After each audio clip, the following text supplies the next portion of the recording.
Okay. Let me switch to this so you guys can see me. All right, good evening. Central Georgia meteorologist Ansley Parker here with you, and we're coming to you live from the stream now because we do have a severe thunderstorm warning that has been issued. Really right now, the only county that is seeing impacts from this is Taylor County at the moment, but this will likely be extended into more of our western counties here as we progress through the next couple of really minutes, but overall the next couple of hours here. So let's actually go ahead and take a look and talk exactly about what we're dealing with this morning. So we've been watching this line cross over from Alabama. As it's done that, consistently had a lot of severe thunderstorm warnings with it and a couple of tornado warnings as well. So now it's starting to make its way across state lines.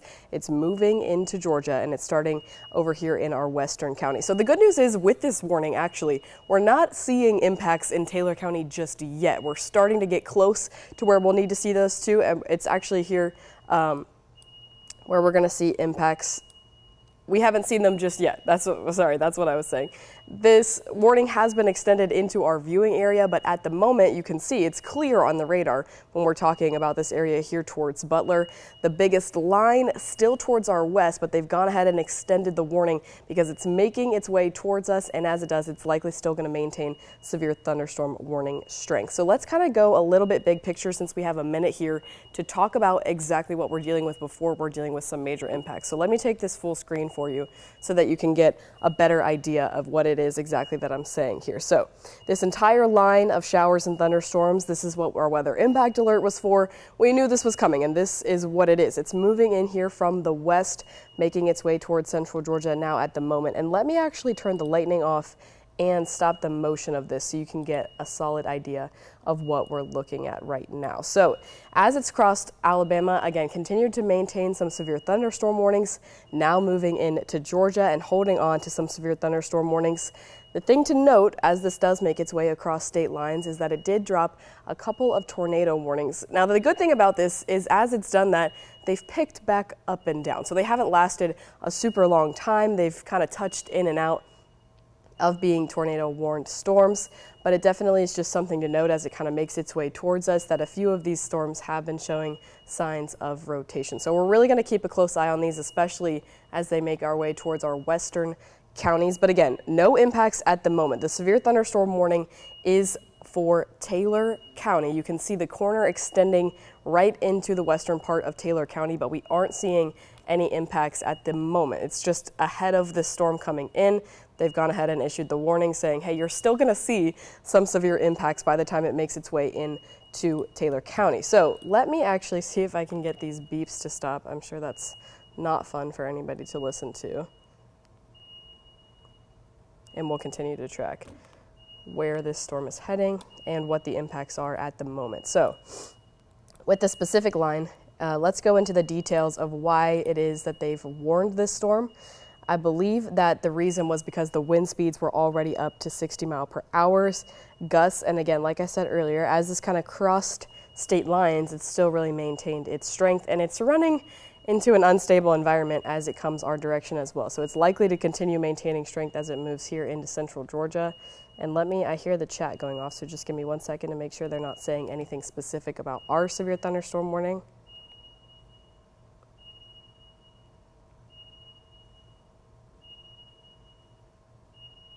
It doesn't look like they are saying anything at the moment. But it is really starting to make its way across state lines, which means it's just kind of time to start putting this on our awareness track. We've kind of been waiting for it all morning. It's been the much anticipated event.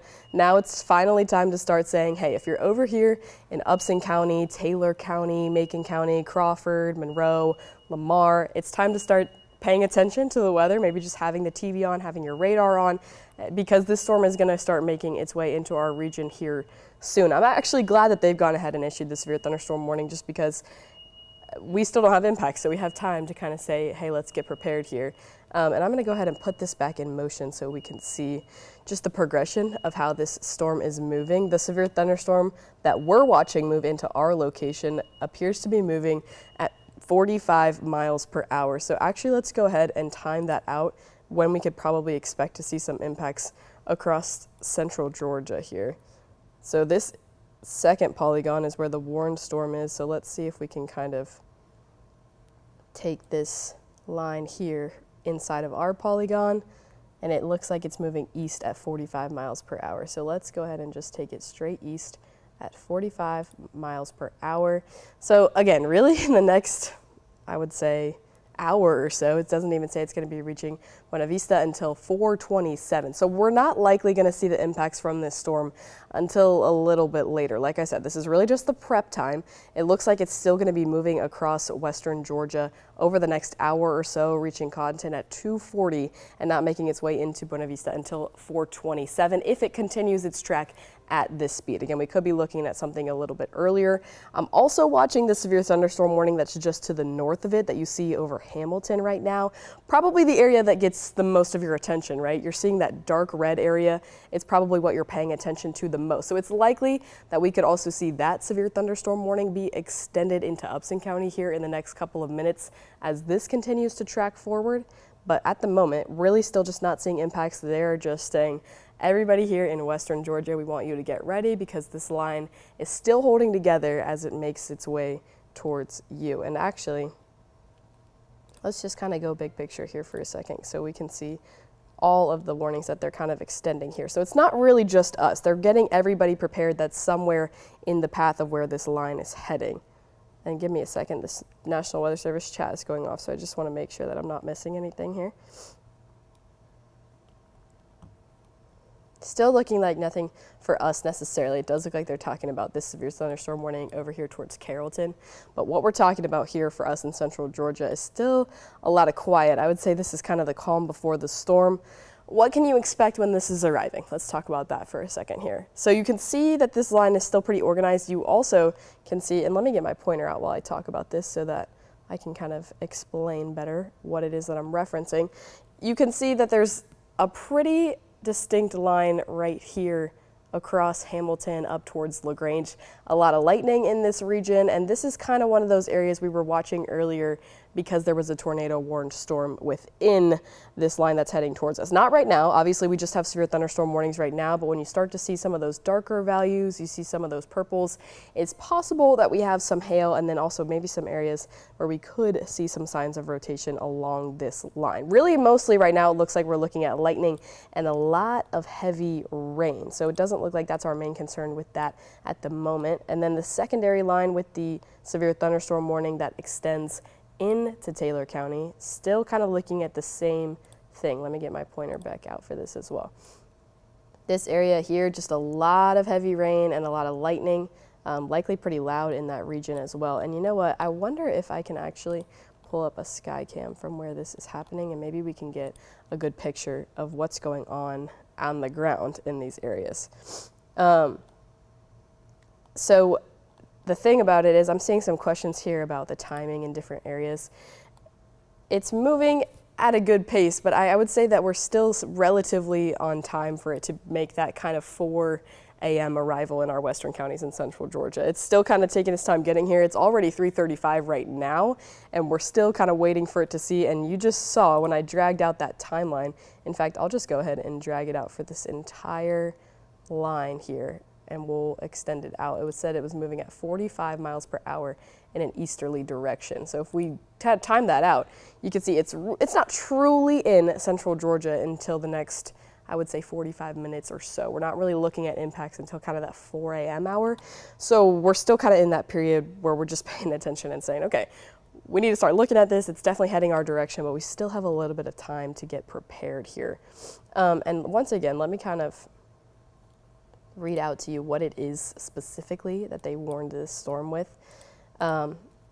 They did say that the specific severe thunderstorm warning that we're under was warned because it had wind gusts up to 60 miles per hour, so that likely is enough to cause some damage. If I take a look at the one above it, it's the same thing. We're seeing wind speeds up to 60 miles per hour, so those gusts are moving up to 60 miles per hour. It does look like that more defined line, and let me point to it so I can explain what I'm talking about. This line right here where this severe thunderstorm warning is issued is moving a little bit faster. National Weather Service says this part right here is moving about 55 miles per hour, which I'm assuming is kind of why they've split this into two sections here. I think that this line right here is probably the area of most concern to the National Weather Service at the moment, just because of how defined it is, how much lightning we're seeing, and then it's moving a little bit quicker.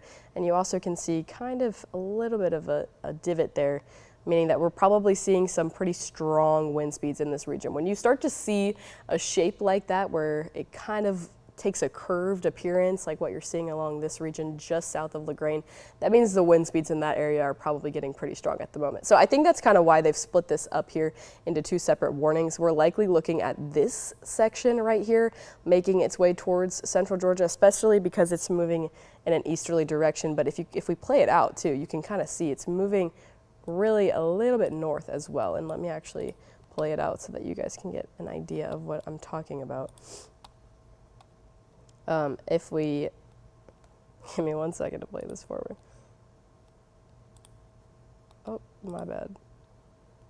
Well, that's kind of the big picture there, but if we're talking about the movement of just this specific storm, you can see it's kind of got some of that northerly direction as well. So that's kind of why I say, okay, maybe we're looking at that line that's further to the south, as opposed to that strongest region kind of moving towards, really right now, making its way towards Meriwether, Pike, and maybe Spalding counties at the moment, you can see. But I do think because of the severe thunderstorm warning that we're under, we're looking more for at least Taylor County, who's still in this severe thunderstorm warning here. We're looking more about what's moving our way from this direction right down here.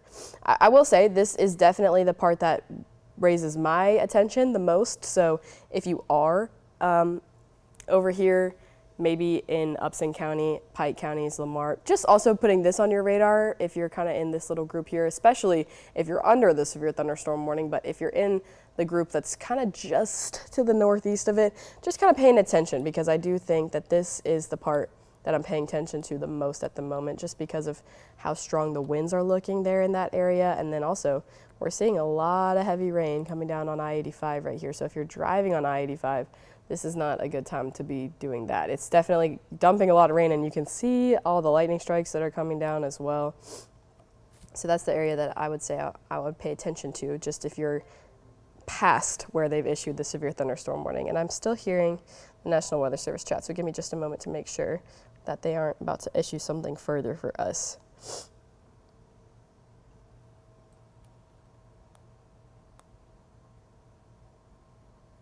Give me just 1 second. They are saying some things about the storm moving towards Talbot County.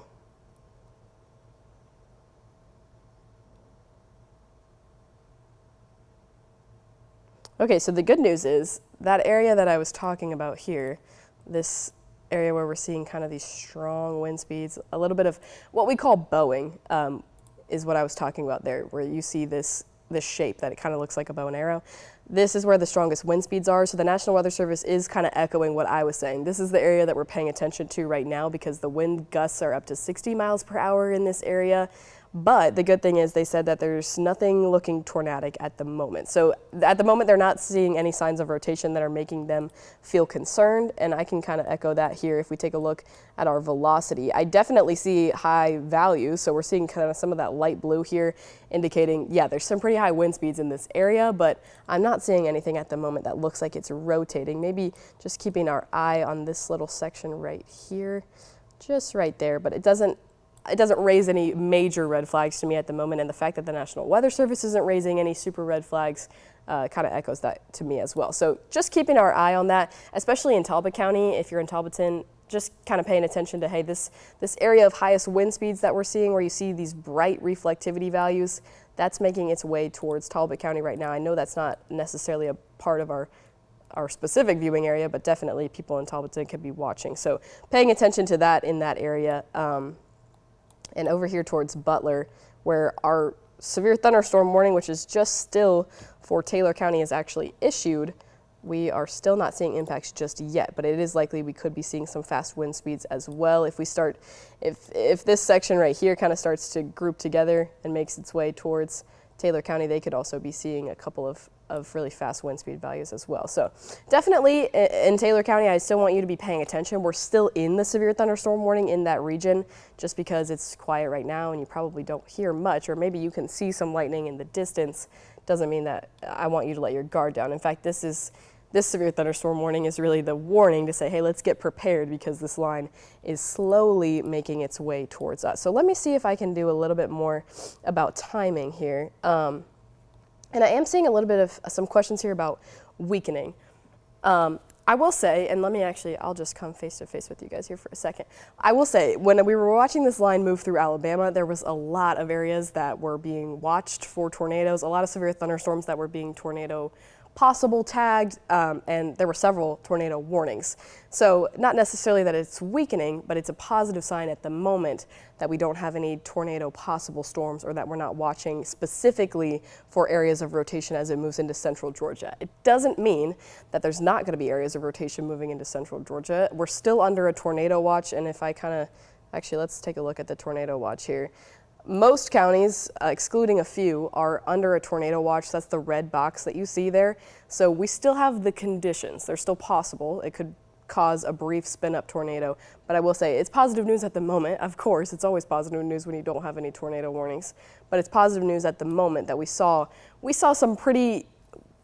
tornado warning that was moving right towards our western counties, and I was thinking it might make its way into our region, but it's a good thing that it's already picked up before it did make its way across state lines. So I wouldn't necessarily use the word weakening, but it is positive news that at the moment there's not any tornado warning. So we're going to keep our eye out for that. Obviously, that's what the watch means. We're paying attention. We have conditions that are possible for a brief spin-up tornado, but at the moment, nothing really that raises the National Weather Service's concern. And let me just take a look at the chat here quickly to make sure that they're not saying anything else about that. And I'll take this back full screen. So again, where we're talking about the biggest areas that they're watching right now, we are paying attention to likely this area, Columbus to LaGrange. And it is making its way into Talbot County, so I do want that area to pay attention. They're under a severe thunderstorm warning. I know that's not outlined in our viewing area, but Talbot County is definitely about to see some high wind speeds as this specific part of the line makes its way into that area. Still in Taylor County, which is why we've gone on air to talk about this, not seeing much yet. Maybe an area of a little bit heavy rain kind of making its way into the westernmost part of the county. If we zoom in a little bit here, talk about some more specific locations just to the west of Butler, maybe starting to hear some rain on your windshield, or on your roof, but not much else going on other than that at the moment. Still moving a little bit slowly. If I take a look at if they've changed how fast this storm is moving here, it appears that it's still moving around 45 miles per hour to the east. So we're still kind of playing the waiting game here. With this entire line. So let's actually kind of just time this part out. This section they did say was moving at 55 miles per hour to the east. So let's take that out, 55 miles. So not necessarily this section moving a little bit faster than the section that they've warned. And actually they just gave us an update on that. You can see the box shining there. So give me a second to read it here and see if they've changed at least how fast this storm is moving. Let's see, maybe we can redo our track here if we've got a little bit more information. So let me see. Still looks like it's moving. Now they say that the direction's a little bit northeasterly, so maybe just slightly different than what we were talking about before, but actually that would be positive news for us, at least across central Georgia, because you can see we're kind of scraping our northwestern counties at the moment, so the more northerly we can get this storm to move, the better it is for us. So northeasterly now at 55 miles per hour. That means it's kind of just grazing the corners of our viewing areas here. It'd likely be reaching Manchester at 3:56 and then all the way up towards North Georgia in McDonough at 4:42. So still playing that waiting game. You know, it's not exactly moving into our region right this second, but in the next 30, 45 minutes to an hour, that's when we'll start seeing some more impacts in our western counties here. Still at the moment, the most we're talking about, at least in our specific viewing area, is just a little bit of light rain in Taylor County. So let me I think I'm going to turn the lightning off for a second. And let's make sure that they haven't given any updates to our specific severe thunderstorm warning.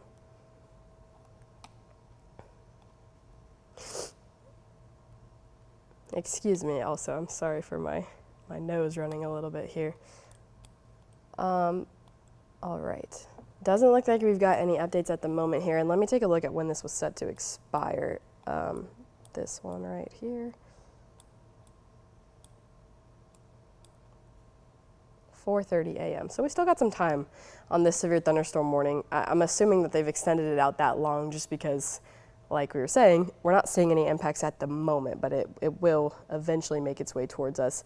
They'll likely change it a little bit before it gets all the way over here to us. But if you kind of are curious what's going on all across the board here, we're definitely just looking at, I would say right now, the biggest thing that we're watching with this line is just these really gusty winds. When you start to see this pattern here of this just really defined line, right along this line is where the wind speeds can get really, really fast. And with severe thunderstorm warnings, for it to be a severe thunderstorm, you have to have wind gusts up to 55 miles per hour or greater. So we're at least seeing wind speeds that high in this region just to the west of our viewing area. So I would say that's probably what we're watching the most right now. Again, we're paying attention because we are in a tornado warning. We're paying attention to signs of rotation. We're at least alert to say, okay, at least this is something that we're watching, just watching all these storms to make sure that they don't start rotating or that they're not showing signs of rotation. There's kind of a visual reminder of the tornado watch. Again, a tornado watch just means the conditions are possible, so we're going to at least pay attention to that as these storms roll along. But at the moment, there are no tornado warnings, which is a good thing. As it moved through Alabama, which I said earlier, there was a few tornado warnings, so at least that we haven't had any at the moment is a good thing. Let me actually flip on this higher resolution radar. The only thing that the National Weather Service is saying right now in terms of these storms is really just how high the wind speeds are. I would be paying attention just to the east of LaGrange. The wind speeds at least look high there.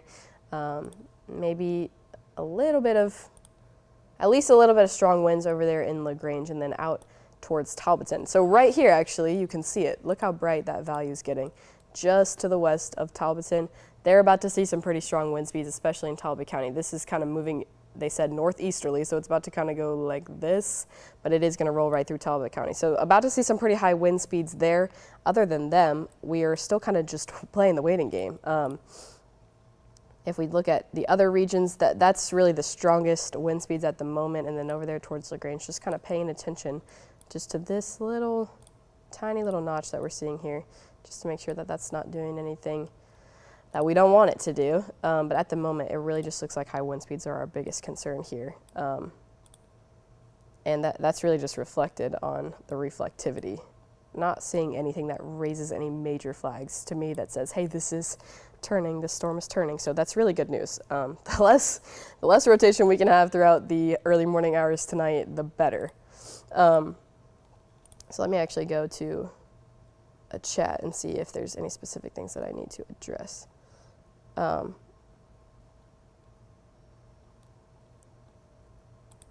So yeah, we're still just kind of playing the waiting game as of right now. Maybe we can re-time out some of our line here. And I'm kind of, you can see me flipping between two radars, our radar here and the Peachtree City radar that's just to the north of us in Atlanta. I'm trying to figure out which one is giving me a better picture of what we're dealing with. So actually kind of take a look at this with me for a second. When I switch to the Peachtree City radar, you get maybe a little bit of a picture of this right here, but when I switch to our radar here, you can see that dark purple values there, maybe even indicating a little bit of hail. If I take a look at the CC values, we might be able to see a little bit of brightness, which means we could be seeing a little bit of hail. And actually, let me see if there's anything on our hail perimeter. Maybe nothing right now, but that was something that they also said was possible with some of these storms. We could be seeing a few areas that could get some light hail as well. But yeah, when I switch over to our radar, you can really see just how dark that is, which means how high the wind speeds are and also how heavy the rain is in that area specifically. So yeah, just kind of playing the game here between the two radars. And let me just make sure I'm still hearing notifications from the National Weather Service. And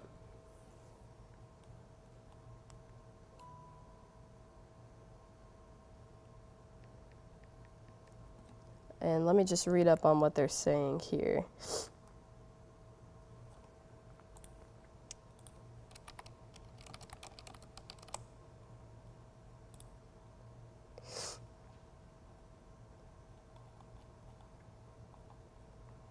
Okay, so maybe that area that I was talking about, where all the way over here in North Georgia, they might be looking at a little bit of high wind speeds, and maybe a little area of rotation near Villa Rica. Nothing to be concerned about for us at the moment here, but just something to note, because this whole line of storms, it just has the chance to kind of pick up rotation. But at least at the moment, that's really the only area that the National Weather Service is watching here. And they are saying here in Columbus that as this line moved through, they did pick up a 45-mile-per-hour wind gust at the airport. So definitely strong enough to get some pretty high wind gusts as it kind of makes its way into our area. But it's really kind of just taking its time making its way here, which is okay. We're not wishing this to get here any sooner, but there's just not a whole lot to be aware of at the moment until things progress a little bit more. We're still just kind of playing the waiting game. They've still not extended any more severe thunderstorm warnings into our viewing area. The only one that we have at the moment is the one that extends into the very western corner of Taylor County. But other than that, we're not looking at any other severe thunderstorm warnings into our viewing area. I think that'll change pretty soon. I think first, with this area that we've been talking about all morning, this section right here, they'll probably take this warning out a little bit further to the northeast. I think this is the area that they'll probably be paying attention to the most, but next we'll likely see a few other areas in central Georgia be extended into a warning at the very least. So that is definitely just something to pay attention to in the next coming hours here, but we're really just playing the waiting game at the moment. I'll say some positive things that I'm seeing so far. No hail at the moment, and still not at least making its way into western central Georgia, not monitoring any areas of rotation here making their way into our region at the very least. I know up in North Georgia, they're paying attention to a part of the line that's making its way towards Villa Rica, but other than that, at least here towards western central Georgia, not flagging any areas of rotation at the moment. So that is some positive things. Now let's talk a little bit about, let's actually just flip over to our future view here, so we can talk about how this is comparing with what our models have been saying. So if we take a look at the HRRR future view, which this is one model run, not the one we use on the air most often, that's usually the graph that you see, but this is the highest resolution model that we have. So it's kind of doing a better job with the timing. It's stalled out a little bit here from that 3 a.m., kind of where we are right now, to the 5 a.m. period. So the HRRR, I will say with this model, sometimes the timing tends to be slightly behind. So we could be seeing impacts slightly before 5 a.m. I definitely wouldn't take 5 a.m. as the hard truth, but this model does reflect the kind of slowness now that this storm is moving. And then it starts to move through central Georgia a little bit quicker according to this model. So seeing it kind of in our northwestern counties by that 5, 6 a.m. mark, then more towards the middle part of central Georgia, 7, 8 a.m., and then kind of in our south and eastern counties by that 8 to 9 a.m. time frame. So that's what this model run is saying. I'm inclined to kind of agree with this timing a little bit, just because it's done a good job picking up with still how far west it is out at the moment. So we still, if you're kind of curious about the timing here, I think it's still kind of taking its time, but once it finally does start trekking into central Georgia, we're still talking about that Sunday morning time period. I don't think that's changed too much. And then after it finally does move on, just kind of paying attention to the back end here, and let me point that out. Actually, I can't on this, but the back end that you still see a lot of rain, a couple rumbles of thunder are possible in that back line there, and then maybe a couple high wind speeds where you're seeing that darker red. So still paying attention until about the noon to 1 p.m. hour, and then after that, things finally seem to move on, and we'll stay clear for tonight and for tomorrow as well. A slight chance of rain for, I think, Monday morning, but that's about it. So I think the timing overall is still looking generally the same, and I actually am seeing that they did just change or reissue the severe thunderstorm warning for us. Okay, so they haven't changed the box at all, but we did get a little update here, the first we've gotten in a while, for our severe thunderstorm warning, the one you see glowing there on your screen, the one that's still just in that western part of Taylor County. So It does look like some of those smaller cells that were starting to make their way into Taylor County, where I was just talking about a little bit of rain. Now a few of them have kind of grouped together. So you see that heavier pocket of rain and likely some thunderstorms as well, some lightning making its way right now kind of over Marion County, making its way towards Taylor County. So let's talk about where and who is seeing impacts right now. So pausing it so that you can kind of see what I'm talking about.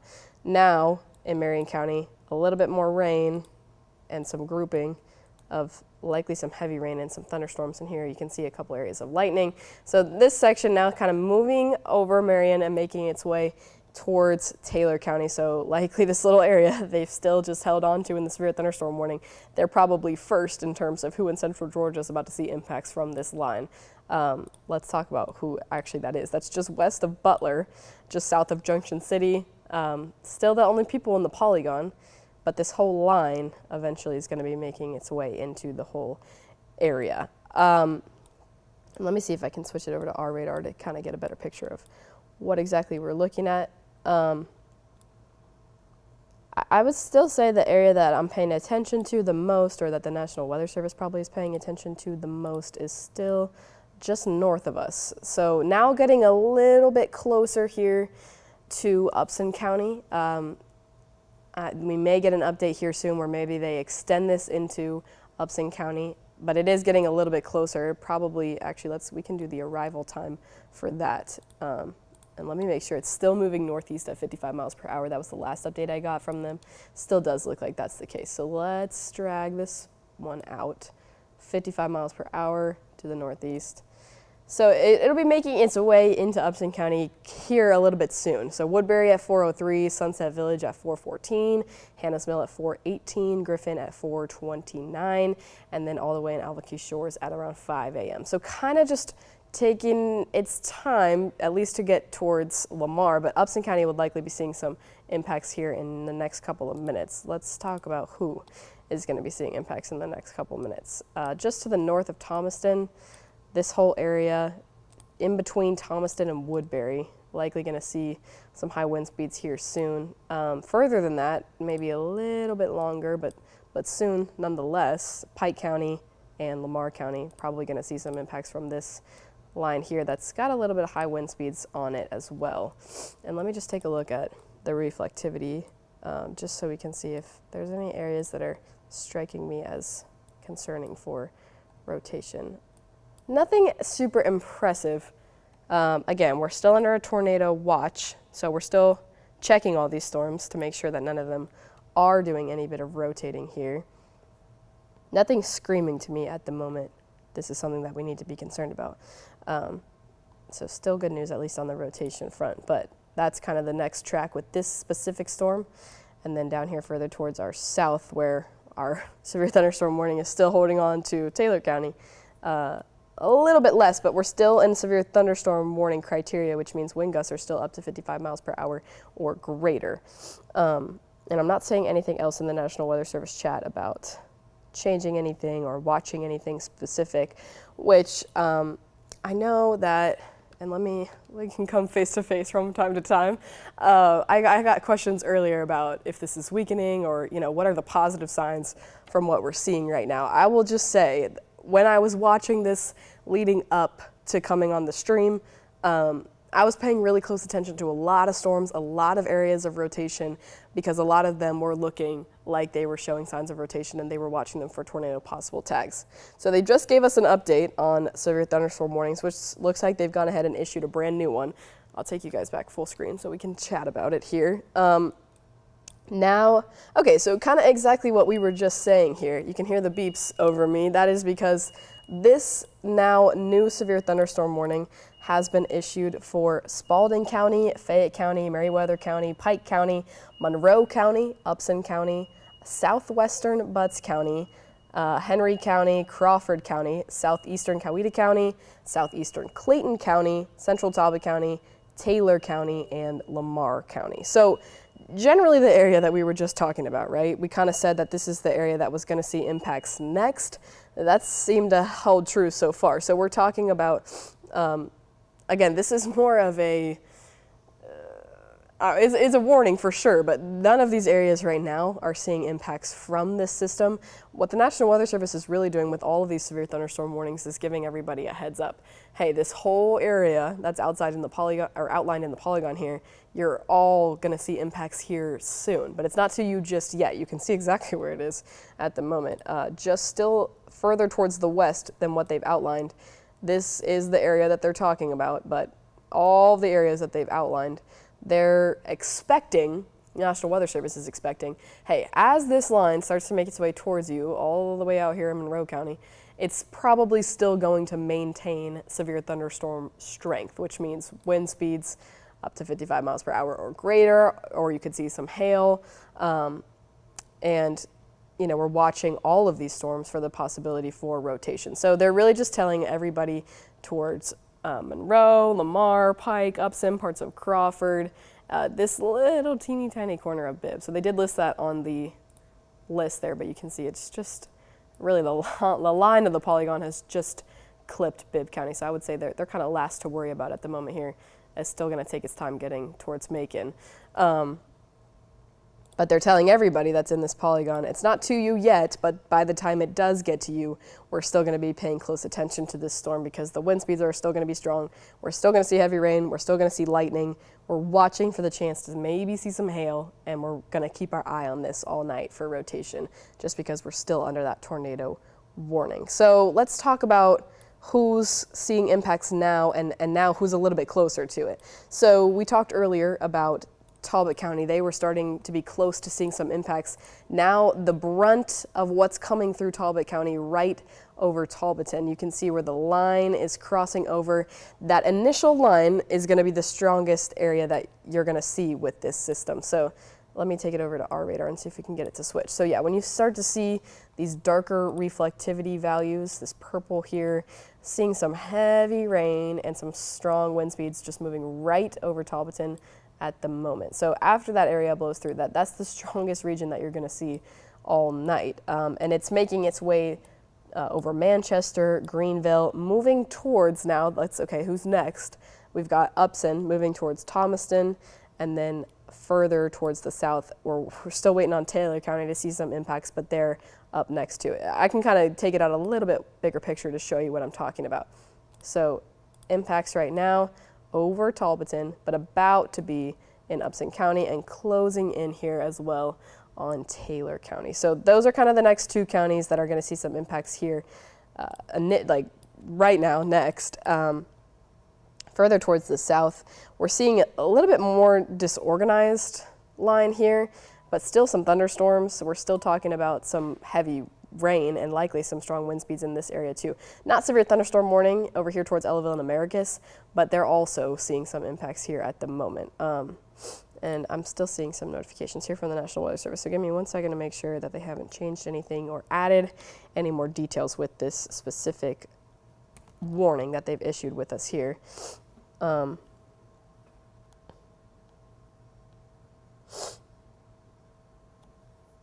So the only thing that they're saying in the National Weather Service is that they're just still paying attention to these storms for tornado activity, which is why we're still under the tornado watch. If they weren't still at least paying attention to this, they would have taken the tornado watch down. So I would say for the rest of the evening, the chance for tornadoes is never truly zero. As long as this watch is up, that means they're going to be paying attention to these storms for the whole evening to just make sure that none of them are showing signs of rotation.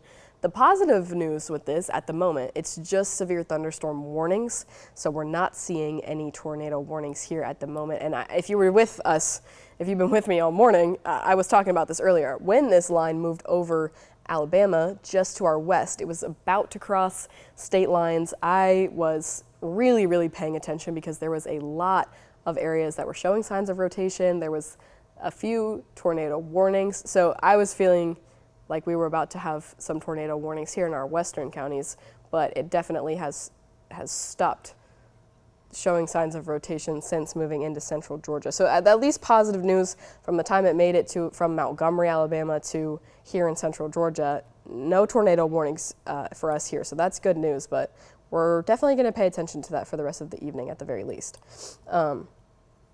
Let me go back to our higher reflectivity radar here and just keeping my checks on everything. I'm still getting some questions about general timing. And let me just pay attention here for a second about this strongest area. In fact, before I kind of go out to who all in central Georgia is going to see this later, let's talk specifically about this line here. So I'm going to query this line and see how quickly this specific severe thunderstorm is moving. So we're still kind of in that 45 mile per hour to 55 mile per hour range. That hasn't changed much. So I'm going to take this one out to the east at 45 miles per hour. And let's talk about some specific cities that are going to see this here next. So soonest, we're talking about Marlena at 4:15, Sonoa at 4:23, Thomaston at 4:27. So we did talk about Thomaston a little bit there. Zebulon at 4:32, Griffin at 4:40, High Falls at 4:54, and Forsyth at 4:59, and Jackson at 5:04. So again, still kind of taking its time a little bit, at least for our central Georgia cities, but now we're starting to enter that period of, okay, more cities here are about to start seeing some impacts, whereas before, if you joined me at 3 a.m., we were just kind of waiting for them.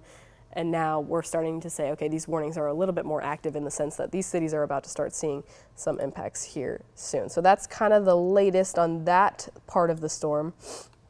Let's talk about this part down here. I'm just going to make sure it's not moving at any different of a speed here. Actually, they've just maybe, oh no, that was me. Okay, so it's still, this part is moving a lot slower. This section is moving at 35 miles per hour. So what we're seeing further down to our south, moving a little tiny bit slower. So let's just take this section here out to the east at 35 miles per hour. So we're talking about Junction City, next impacts 4:17, Baldwinville 4:19, Rupert 4:31, Butler 4:36, Bartlett 4:48, 4:50 Reynolds, 5:03 Zenith, and 5:04 Roberta. So this one moving a little bit slower and likely not as strong. I'm still going to say that this area just to the north, more towards Thomaston actually, right now moving into Upson County. This area specifically is the one that I'm paying attention to the most. This is where we're seeing the highest wind speeds. And that shape that I was talking about earlier, right? Kind of where you're seeing that bow shape, that means some really strong wind speeds are being concentrated right into that area at the moment. So just to the west of Thomaston, we're going to say, hey, let's pay attention to that the most. All right, they have issued a tornado warning. It does not look like it includes parts of central Georgia, but something to pay attention to nonetheless, because this is what we're talking about, right? All of these storms have the potential to kind of just pop up these quick spin up tornadoes at any point. So this is really what we're paying attention to for the rest of the morning hours here. You kind of saw how quickly they can just pop one down, but the good thing about that is they're also popping them back up very quickly. So yeah, when I was watching the tornado warnings in Alabama, it was a lot of touch and go, a lot of, hey, this is a tornado warning, okay, the rotation's weakening, okay, this is a tornado warning, okay, it's weakening. So the thing about spin-up tornadoes like that is they can happen really quickly, but they can also come down really quickly. So just to kind of give you a perspective on this, let's take a look at what the rotation signature is. You can see that bright blue value here just in the corner of the box that they've issued. I'm assuming that that's what they're paying attention to. If I look at the storm relative velocity, kind of echoes the same thing. So a tornado warned storm to the north of us. Let me emphasize, this is not in central Georgia. I'm just giving you an idea of why we're paying such close attention to this, why we're in the tornado watch for the rest of the morning, and what it's kind of going to look like if we do see a tornado warning in central Georgia. So not in central Georgia, but that's the area they're paying attention to further towards our north for Coweta, Fayette, Meriwether, and Spalding counties. And let's see if they've got any CC values. Doesn't look like a huge drop in correlation coefficient, which is a good sign, but a tornado warned storm nonetheless. So the red polygon means it's time to be in your tornado safe zone in those regions. But again, not here for central Georgia, so good news for us at the moment. And let me see what they're saying about this storm.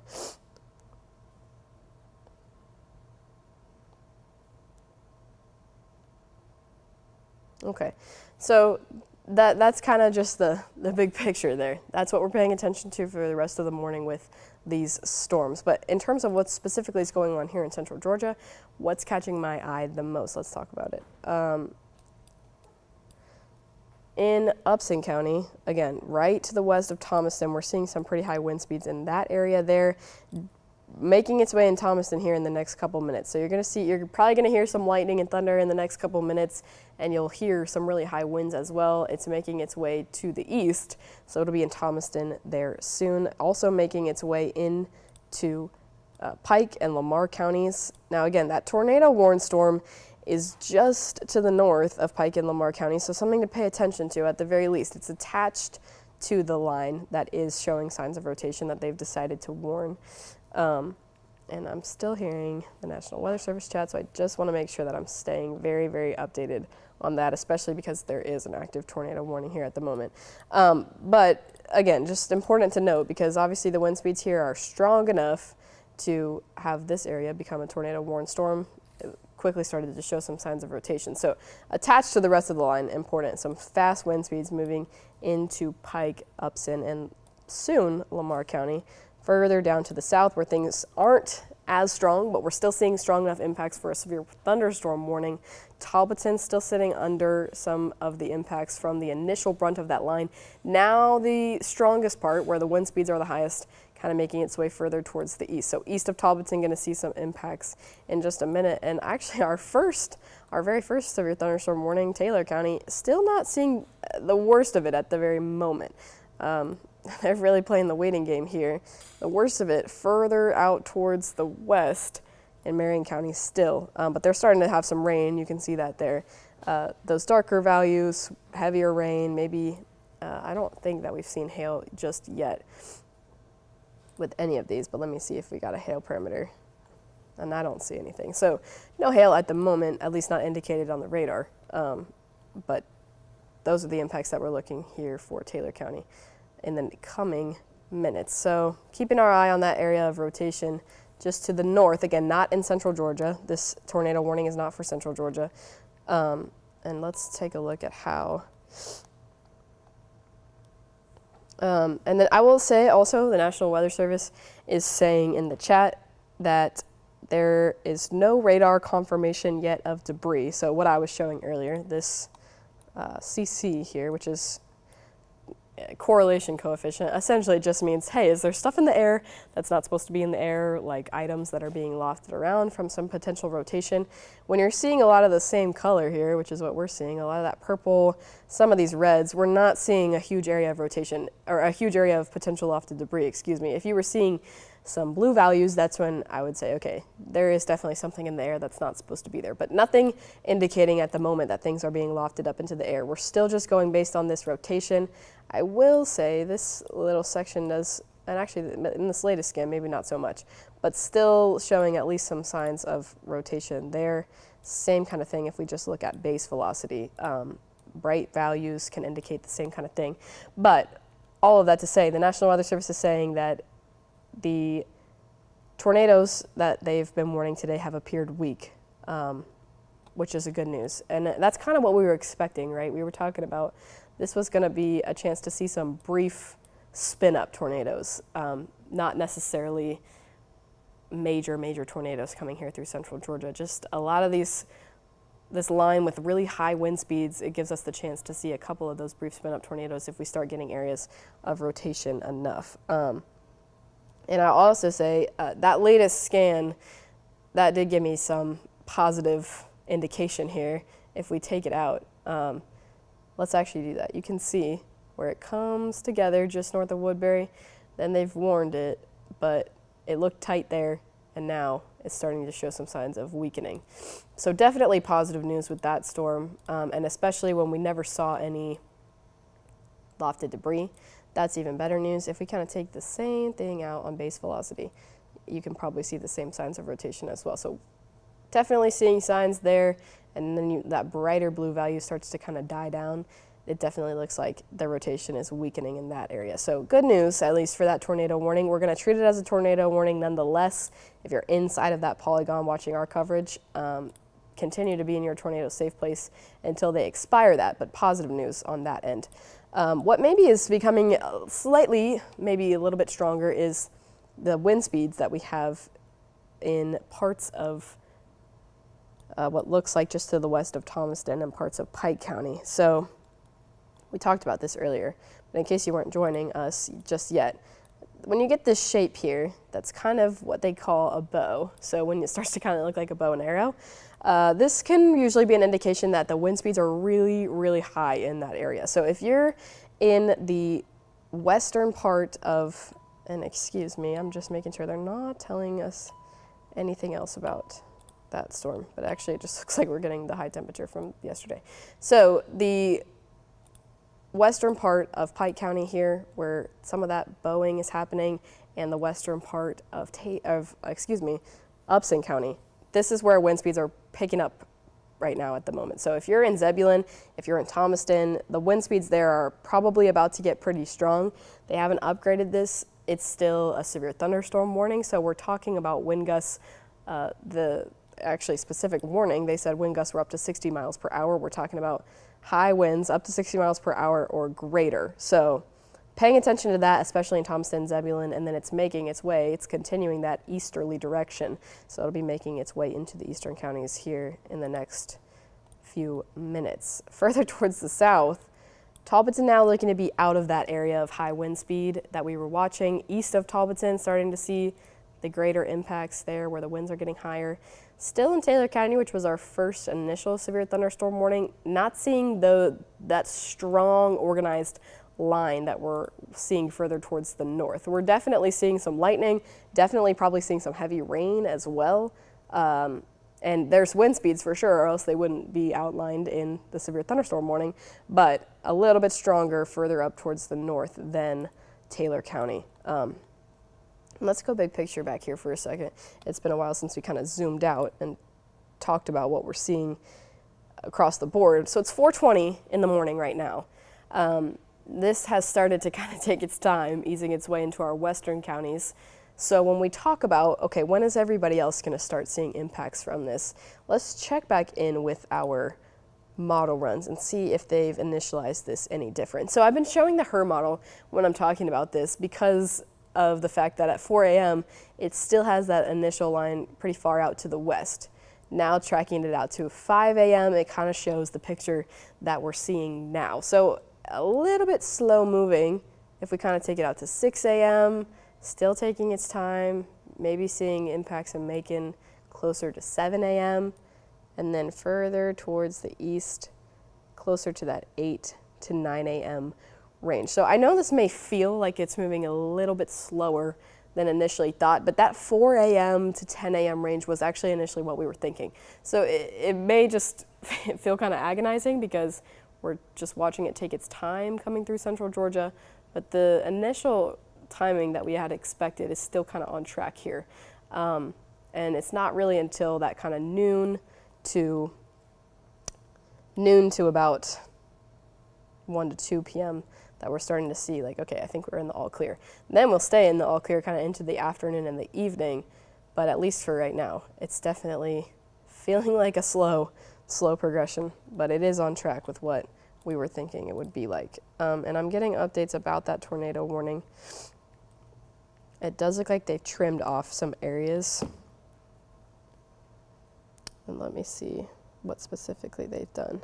So they canceled the tornado warning for Merriweather. So you can see that box got a teeny tiny bit smaller, which means that it's just already passed over Merriweather. It's just they've taken off basically the back end of it, and they're just keeping with the tornado warning as it kind of makes its progression further towards the north. I will say, let's check back in and see what the velocity is doing, because we saw signs of weakening earlier, right? And now it's getting a little bit closer to the radar, so a little bit harder to see. Let's see if storm relative velocity gives us any better picture here. And if we take it back from where it was, what we were really paying attention to, let's kind of play it from there. So you can see it, that red and green just north of Gay. And then it starts to get a little bit weaker, not as bright. but I guess they're going to stick with it until they have no indication that there's any rotation. They're probably just playing the safe game for the rest of today, especially with all these storms having the possibility to rotate. But again, what we're seeing, and this is in North Georgia, not even in Central Georgia, it's not impressive enough for them to say, it's not super impressive where anything's screaming to me, this is a tornado that's on the ground. And they are talking a little bit more about some of the storms that are in North Georgia. Those have been so far the ones that they've tagged and been talking about in the chat for signs of rotation. They're watching a little area out of Douglas moving into Fulton, but not saying anything impressive at the moment. So really, things in North Georgia are looking to be got a little bit more rotation than in Central Georgia. I assume this is what they're talking about here, just keeping their eye on that. So if we take it back to Central Georgia, the good thing for us is they're not talking about any areas that they're really necessarily paying attention to here.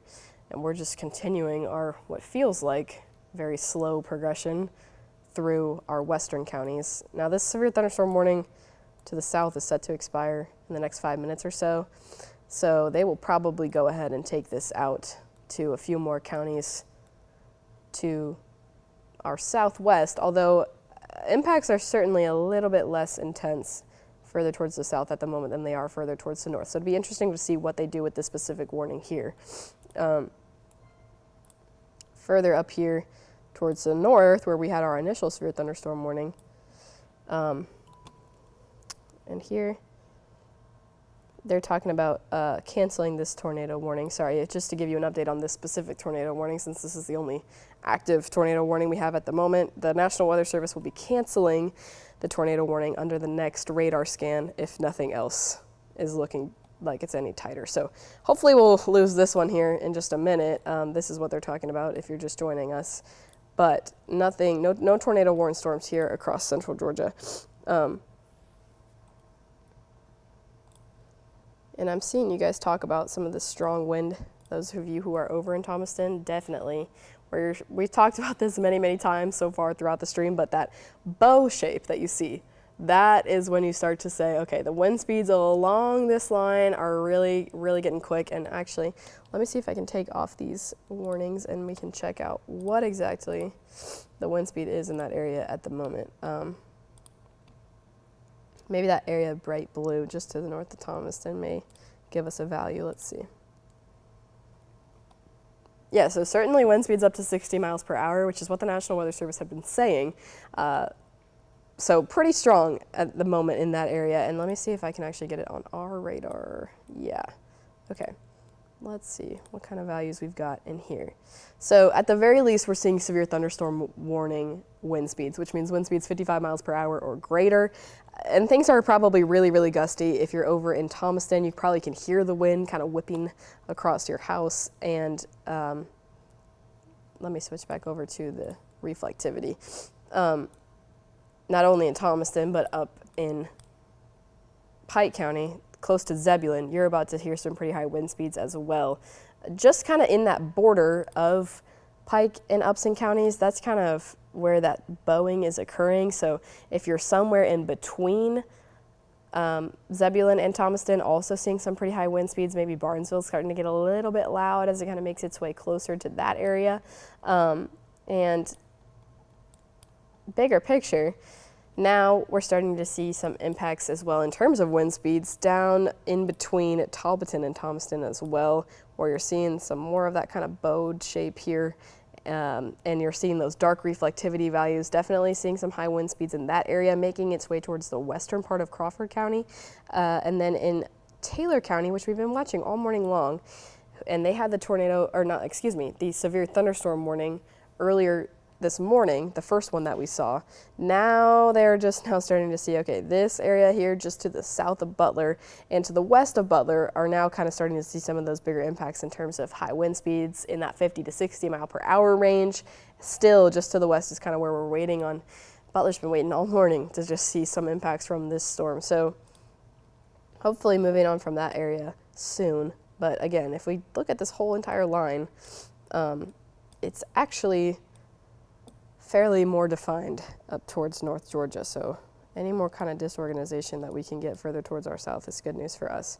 A couple of thunderstorms popping up ahead of the actual line, Ellaville, Americus.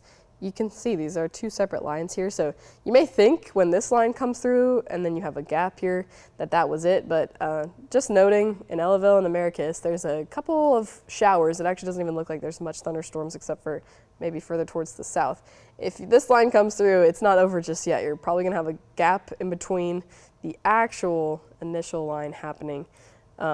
So just something to note if you're in Ellaville or Americus and you're watching right now. You may start to hear some high wind speeds and some rain on your roof and then a little gap. It's not over just yet.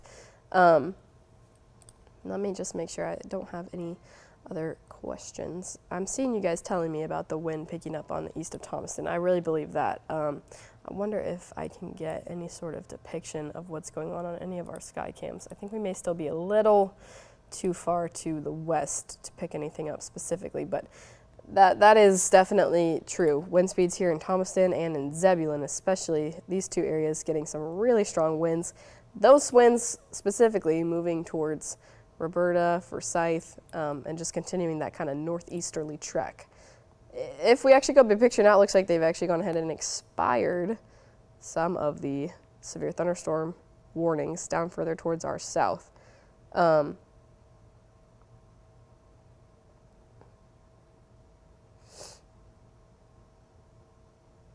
Okay, so what the National Weather Service has said about the severe thunderstorm warning that was here in our southwestern region, they've expired that, but what they've done is they're still flagging it for us. They gave us what's called a special weather statement, which means the wind speeds for this aren't quite high enough for severe thunderstorm threshold, which means they're probably somewhere 40 to 50 miles per hour instead of that 50 to 60 miles per hour. So just because they've let this one go doesn't necessarily mean that it's not still strong and windy there. It just means, okay, it's not quite reaching the criteria for severe thunderstorm. So we're going to say, hey, meteorologists, pay attention to this still, but it's not necessarily a severe thunderstorm at the moment. So actually positive news if they can go ahead and let this one go. That means that, that area is not quite as weak as what we're seeing in Taylor, Upson, and Pike counties. And really defined in Taylor and Upson and Lamar County, or Pike County, that line there where it's still some of that bowing shape, the wind speeds in that area just really, really strong. Let's see if we can get another value out of this one here.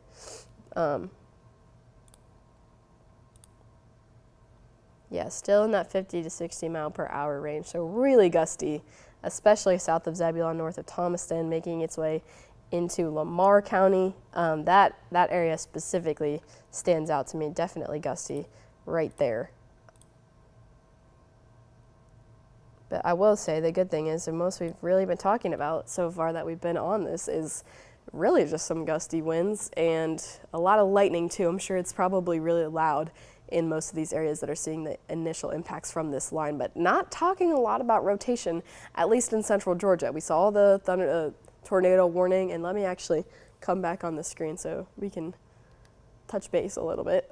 We saw the tornado warning for parts of North Georgia, and we've been watching really strong lines, so definitely really high wind speeds. But we haven't had to talk a whole lot about rotation specifically here in central Georgia. I know a lot of you have been tracking with me since 3 in the morning, so I've said this several times. But if you're just joining me, when this line was further towards our west in Alabama, there was a lot of signs of rotation. The National Weather Service was watching a lot of areas, and there were several tornado warnings as well. So the fact that now that it's over towards us and they're not having to tag as many areas and we haven't had tornado warnings, at least here in central Georgia, is positive news. I wouldn't say that it's necessarily weakening. It's still going to kind of maintain that line throughout the entire central Georgia, and we're still under a tornado watch for at least until 9 a.m. So we're still going to say, okay, this is something we're still paying attention to, at least throughout the rest of the morning. But the good news is at least they haven't had to tag any tornado warnings this morning for us here in central Georgia. But you can still see that region just blowing right over Thomaston to the north of Butler and to the north of Thomaston, just south of Zebulon. That has got some really high wind speeds in it as well. And now kind of taking a look at it, it does look like Butler is starting to see some of those really high wind speeds as well. So Taylor County, parts of Upson, Pike County, Lamar County is next in terms of who's going to see some of these really high wind speeds. But yeah, definitely where you kind of see that progression of, and let me slow it down for you a little bit, where you can see that progression of it was a little bit wider here, and now it's kind of starting to tighten up. So some of those wind speeds have just gotten really strong right across actually that Zebulon to Thomaston region. So definitely gusty, definitely windy there, and then making its way towards Lamar County here at the moment. So let's go back to big picture.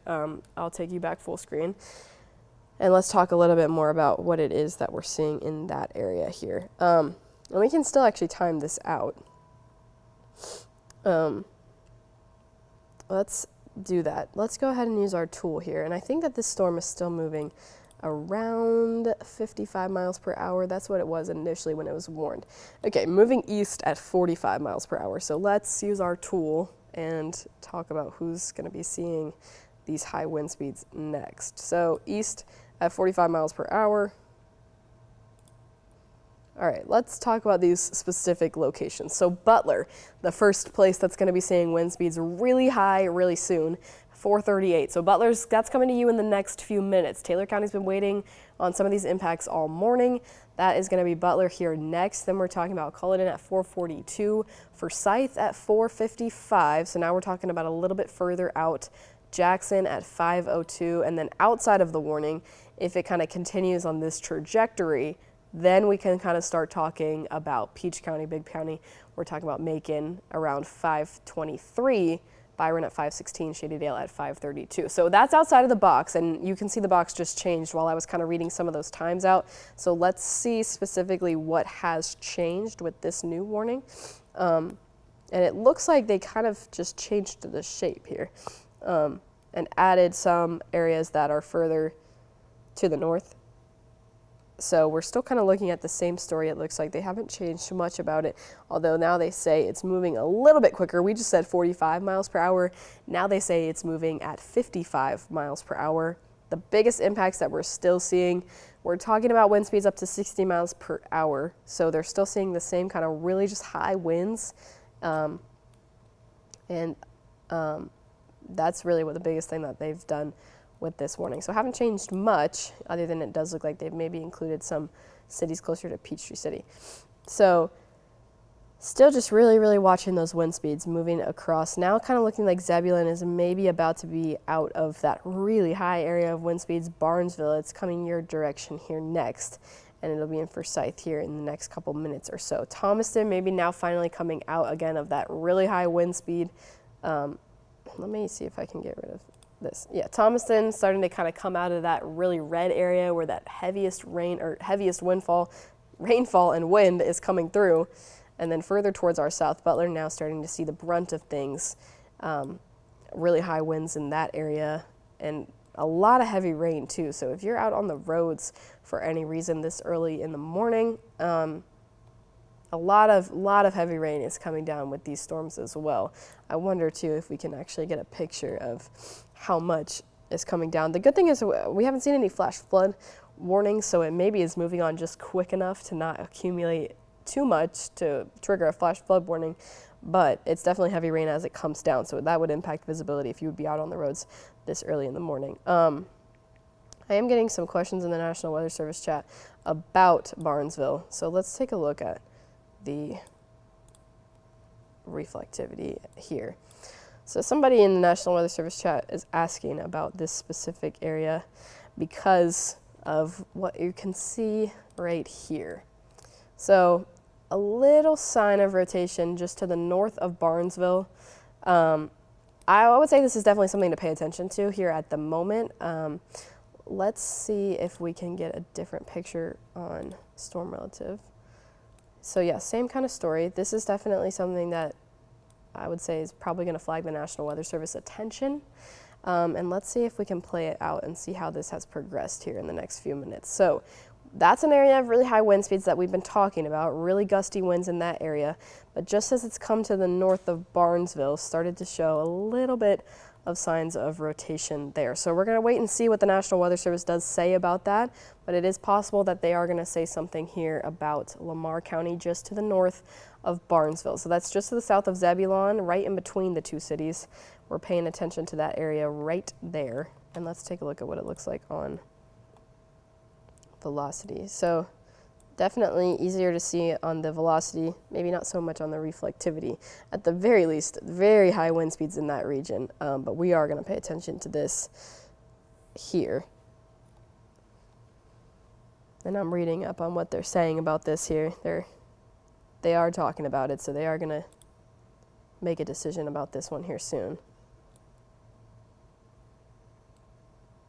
But yeah, you can start to see why it's maybe flagged some attention just in the last several runs here, kind of from right there to about right here. You can see where it's maybe garnered a little bit of rotation there, where that kind of notch has started to form. They are saying they're watching this part of the storm in northwest Lamar, which is exactly what we're talking about. So we're going to keep our eye on that here. And I'm just going to kind of check around to make sure that that's really the only area that we need to be talking about. It does look like it at the moment. When we kind of take a look at this whole line, that's the only area that's really saying to me, hey, let's pay attention to this just for a second here. So we'll keep our eye on that in terms of maybe putting out a warning for that. The National Weather Service is paying attention to it. So we'll keep our eye on that. We'll just say north of Barnesville in Lamar County, to the northwestern part of Barnesville, just below Orchard Hill, maybe a little more locally, right above Minor.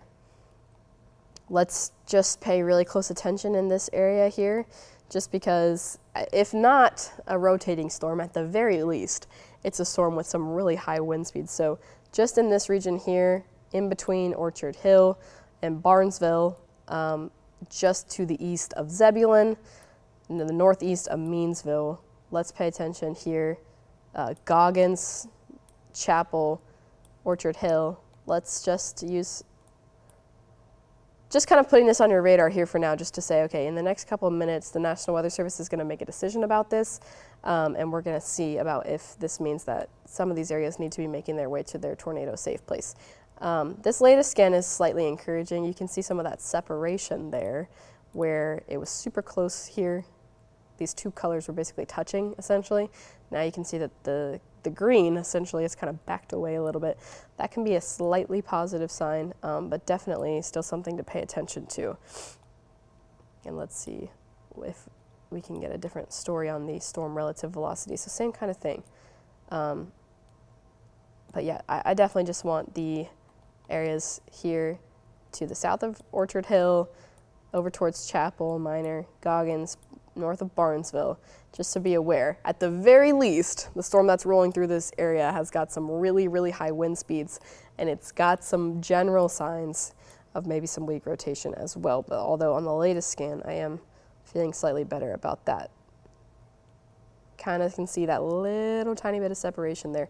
So let's just say, let's pay attention to this here. The National Weather Service is still keeping their eye on it, but they haven't issued a tornado warning. So at the very moment, there's not enough to trigger a tornado warning. So we'll just continue to say that that's an area with really high winds, and maybe even, let's see if they've got any hail in that area. No hail, which has been basically the only major positive sign that we've had all night. We've really not had any hail across the area, at least not radar indicated. And let's see what they're saying here in the chat. They're talking more about North Georgia here than us in Central Georgia, but we'll keep our eye on that area nonetheless, and let's see if we've got any more scans in north of Barnesville. Still looking like the same thing. So we'll kind of wait on the next radar scan to see what that's doing. But moving pretty quickly. I mean, a few seconds ago, it was just north of Barnesville. Now it's kind of north of Minor, making its way towards Orchard Hill. High Falls in the next couple of minutes. So moving quickly at the very least, and again, we're calling that an area of high wind speeds, but maybe got a little bit of rotation in it too. So let's talk a little bit more about what else we're seeing. we've kind of focused in on that for a moment here. Now Zebulon has finally kind of moved on from those really high wind speeds. Lamar County certainly seeing the brunt of those impacts, which means Monroe County is up next. So we're going to be talking about Forsyth here in the next couple of minutes. This storm is moving at 55 miles per hour to the northeast. So if we kind of want to talk about specifics, let's go ahead and talk about Forsyth. We'll probably be seeing some impacts here in the next 15 to 20 minutes.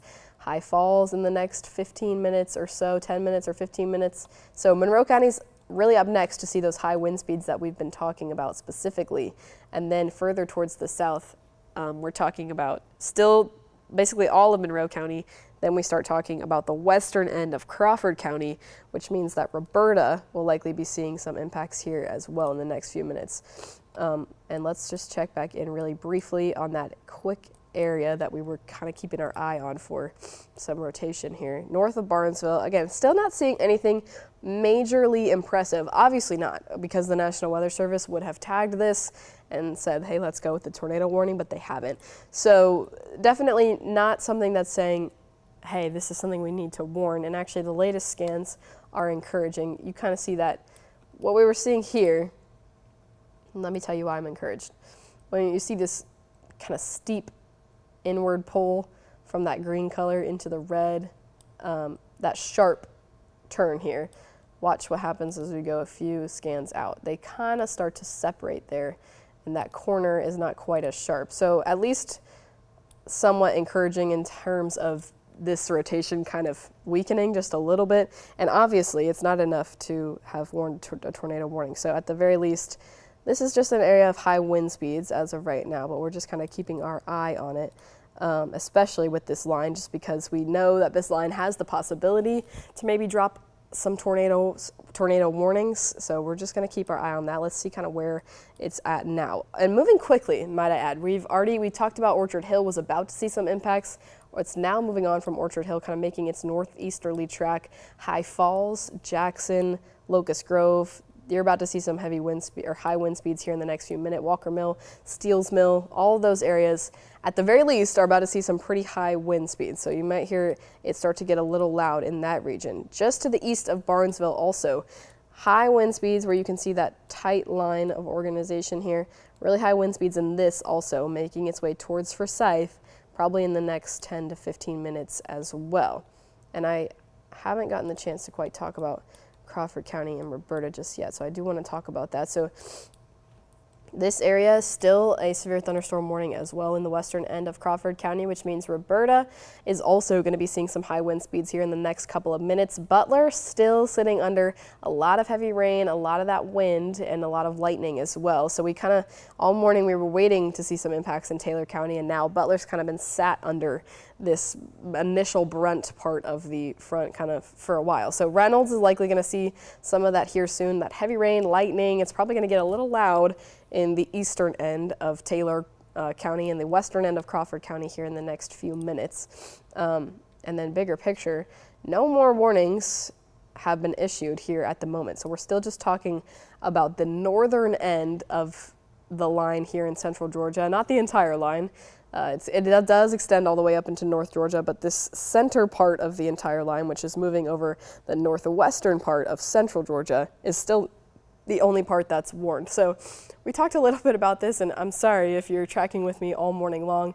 You've probably heard me say this a couple of times.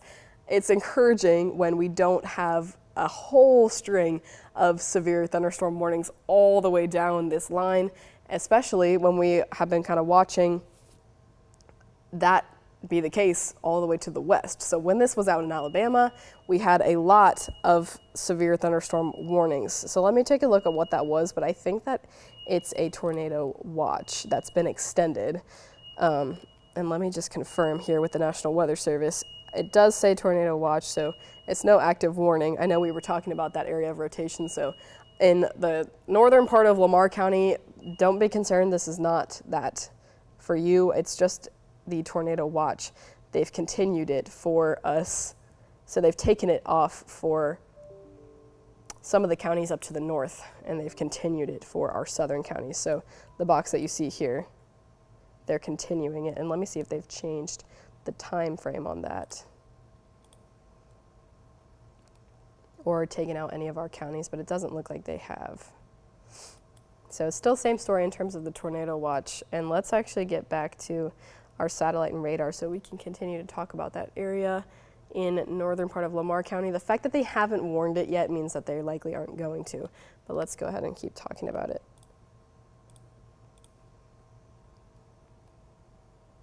All right, so back to our satellite and radar. What that beep was, in case you missed it, is just extension of the tornado watch. So we're still under the tornado watch until 9 a.m. this morning. But that area that we were paying attention to in Lamar County is now kind of moving on to the northeastern corner of Lamar County, now entering into the southwestern county, or to the southwestern corner, of Butts County. So let's kind of go back here a couple runs so that you can see what initially caught my attention was this right here, this run. And then for a second there I was thinking, okay, it's not actually looking so bad. I'm seeing some signs of weakening. And I'm still kind of keeping my eye on this area. I've been saying this a lot, but at the very, very least, this is definitely an area of really high wind speeds. And they are telling me in the National Weather Service that they're about to move this box. So we'll see who's kind of coming up next here for some of these intenser impacts. But right now, for Scythe, you are about to be seeing some of those high wind speeds that we've been talking about all morning. A lot of lightning coming towards Forsyth right now as well. Culloden about to see that as well, actually kind of on top of Culloden, making its way towards Bolingbroke. So that's the area that we're going to be seeing here next. Moving over High Falls too at the moment, and then further towards the south. Still waiting on Roberta to kind of see these high wind speeds and the heavy rain and the lightning. Now finally kind of just starting to leave Butler behind. I know Butler has been under this for a while, so they've probably seen some heavy rains for quite some time. It's probably been pretty loud there for a while, but it's starting to come out of that region.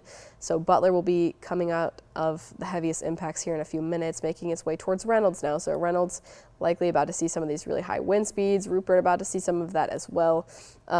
If we're talking just severe thunderstorm warning criteria, so the wind speeds from 50 to 60 miles per hour, the areas that are about to see that, Forsyth, Roberta, and then the eastern part of Taylor County. We're going to wait and see what they do with this warning. They said they're about to come out with a new box. So we need to see if the wind speeds, are holding up to severe thunderstorm threshold. If it is, I think they'll take this box out further towards the east, and we'll see which parts of central Georgia are going to be under the severe thunderstorm warning next. If we get close enough, we'll start to be able to see something on our sky cams. So I'm actually going to see if in the very dark here, if I can catch anything just yet out to the west. And let me see if I can catch anything in Houston County, and I will check our Bibb Macon County, our Macon camera here as well. I'm not seeing, it's too dark, unfortunately, for me to see the specific line in the sky, but maybe once the sun comes up, we might be able to catch a glimpse of that. Yeah, unfortunately, right now, the most I can show you going on, at least in Houston County, at the Perry Skycam, is how the winds are starting to pick up. And I will play it out for you just so you can get a picture of what I'm talking about.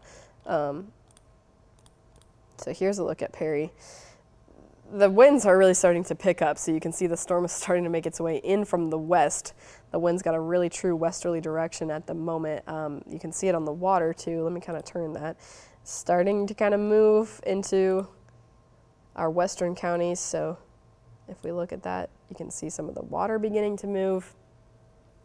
We will hopefully be able to catch a better picture of what's going on some of our Skycam soon when it starts to move into some of these counties like Bibb County, like Houston County, but it's just not quite there yet.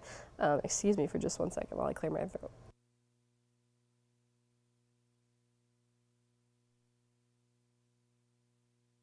All right, sorry about that. So that's kind of what we'll hopefully be able to get a picture of here soon, but at least at the moment, we're still not quite out that far west, or to the east, excuse me.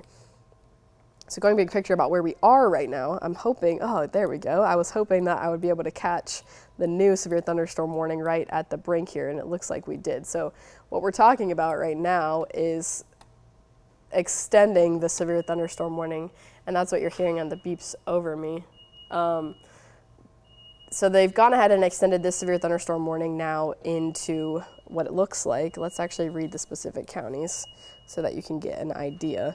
We're talking Bibb County, Monroe County, northeastern Houston County, Butts County, Jones County, Newton County, Rockdale County, northwestern Wilkinson, western Baldwin, Morgan County, Twiggs County, Putnam County, Henry County, Walton County, Peach County, Crawford County, Jasper County, northeastern Taylor, and northeastern Lamar. So they've kept it kind of on the tail end of where things are blowing through right now, what we've been talking about with Lamar and Taylor counties. So all this means is the same thing that it's meant all morning, right? They've done this ahead of where impacts are happening just to say, okay, these areas, you're up next. We're expecting this line to maintain its strength as it pushes further across central Georgia. So we're going to go ahead and tell everybody in this next polygon to start getting ready, because you're going to see wind speeds in that 50 to 60 mile per hour range. You're going to see heavy rain. You're going to see some lightning. And we do expect this to hold together as it makes its way into these counties. So these are the next areas we're going to be talking about. Even though you're in the severe thunderstorm warning right now, if you're just joining me because you saw your county got pinged for a severe thunderstorm warning, it's not to you just yet. You might be a little confused looking out your window.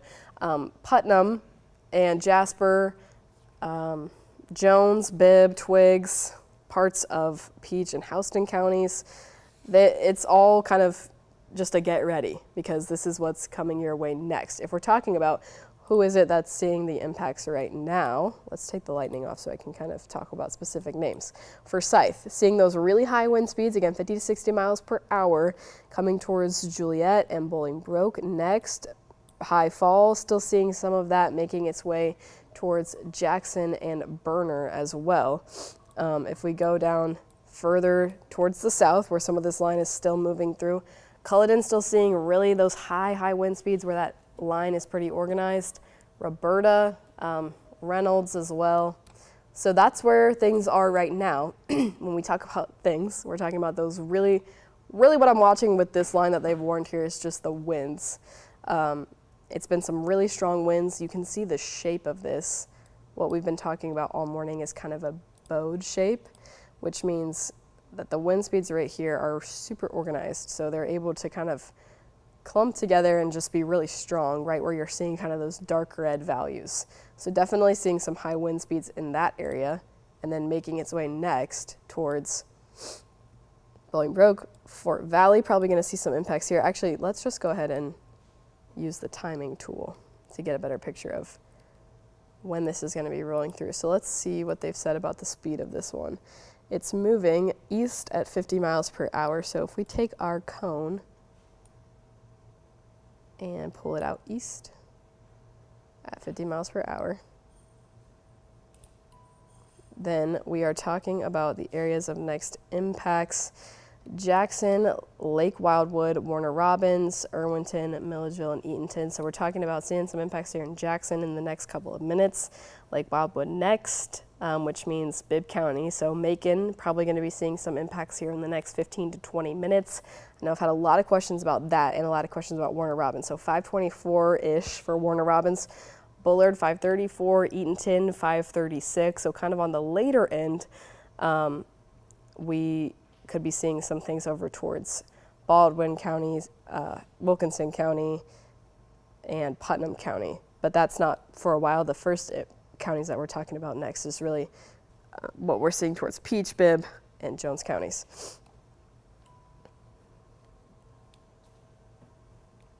All right, so let's kind of talk specifically about some of these areas. I know we've been talking a little bit about some areas of rotation. I'm seeing them still kind of talk about that in the National Weather Service chat.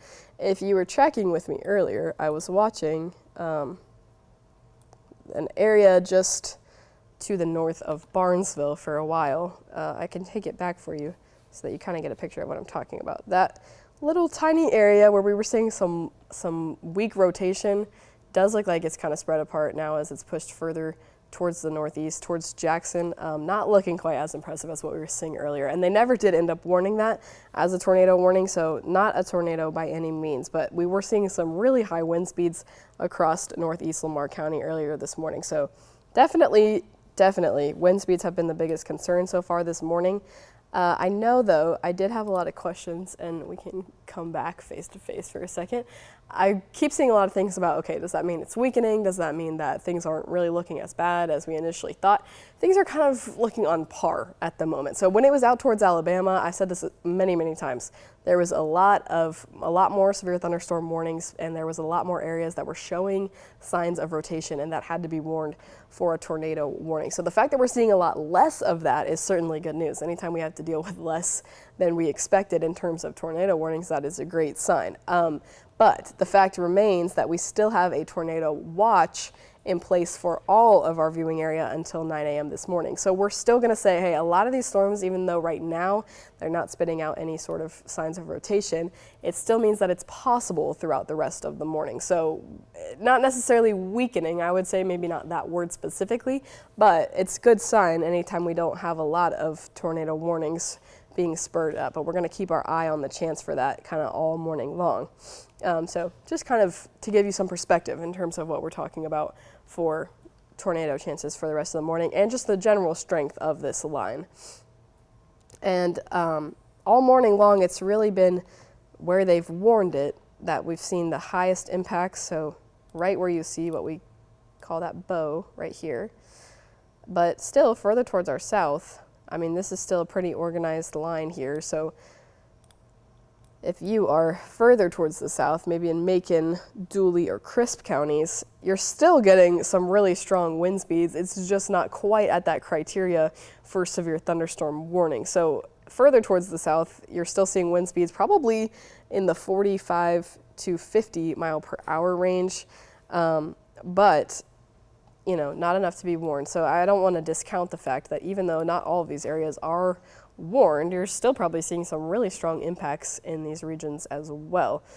Still a lot of lightning too. We've consistently had a lot of lightning showing up on the reflectivity, so a lot louder in some areas than maybe we've had to deal with in quite some time. So now that we're kind of getting closer to Bibb County, I'm gonna see if I can see anything on the Macon Skycam, because we are kind of starting to creep our way into the western part of Bibb County. And again, it's dark outside, so it's not necessarily like we'll be able to fully see the line necessarily until the sun comes up. But at the very least, I am seeing some shakes from the Macon Skycam. I will play it out so you guys can see what I mean. So it's quiet right now.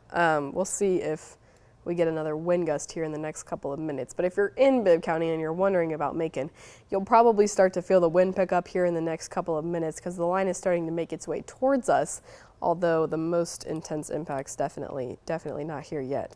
And I'm checking back in over Perry to see if we've gotten any changes here in Perry. Other than the flags blowing, it's not much to be seen. Let me play Perry for you. So that's Perry. Similar picture in the sense that the line's making its way towards us, so we're seeing the wind speeds begin to pick up. This isn't the highest of the wind speeds, so it's going to get pretty gusty here across Houston and Bibb counties in the next few minutes. Let's take a look at what this line is doing now. So starting now, we were talking for a while about Lamar County. Now finally things seem to be out of Lamar County. The most they're talking about over there seems to just be some steady rain. The rain's probably still coming down pretty good in that area, but Monroe County now the focus of those high wind speeds, the heavier rain, and a lot more lightning. Also, Upson County now starting to just see the heavy rain and the bigger impacts now further towards the east, over in Crawford County, right over Roberta. And finally, Taylor County, who we've been watching since about 3 a.m. this morning, Finally beginning to see some of those impacts leave, although they still have a lot of that red coloring, which means they're still probably seeing some really heavy rain in that area as well. And that took its time getting through Taylor County, I'll tell you that. I'm seeing some pretty dark reflectivity just to the south of Roberta, just to the east of Reynolds. So let's take a look and just check in on the reflectivity here. So definitely seeing some really strong wind speeds to the south of Roberta. I'm just going to keep my eye on this area here because we've seen some areas across the morning of kind of light rotation. So we're just going to kind of pay attention to this here for a second. What I'm thinking at the moment that we're looking at is likely just how strong the wind speeds are. So let me actually go ahead and take a look at if we can get a value. Let me flip off this warning box and get a value for you here about how high these wind speeds are looking. Yeah, so pretty strong. Just near Roberta, around 70 mile per hour winds. Very, very, very strong, very gusty. I would say this is where we're seeing some of the highest wind speeds right now. And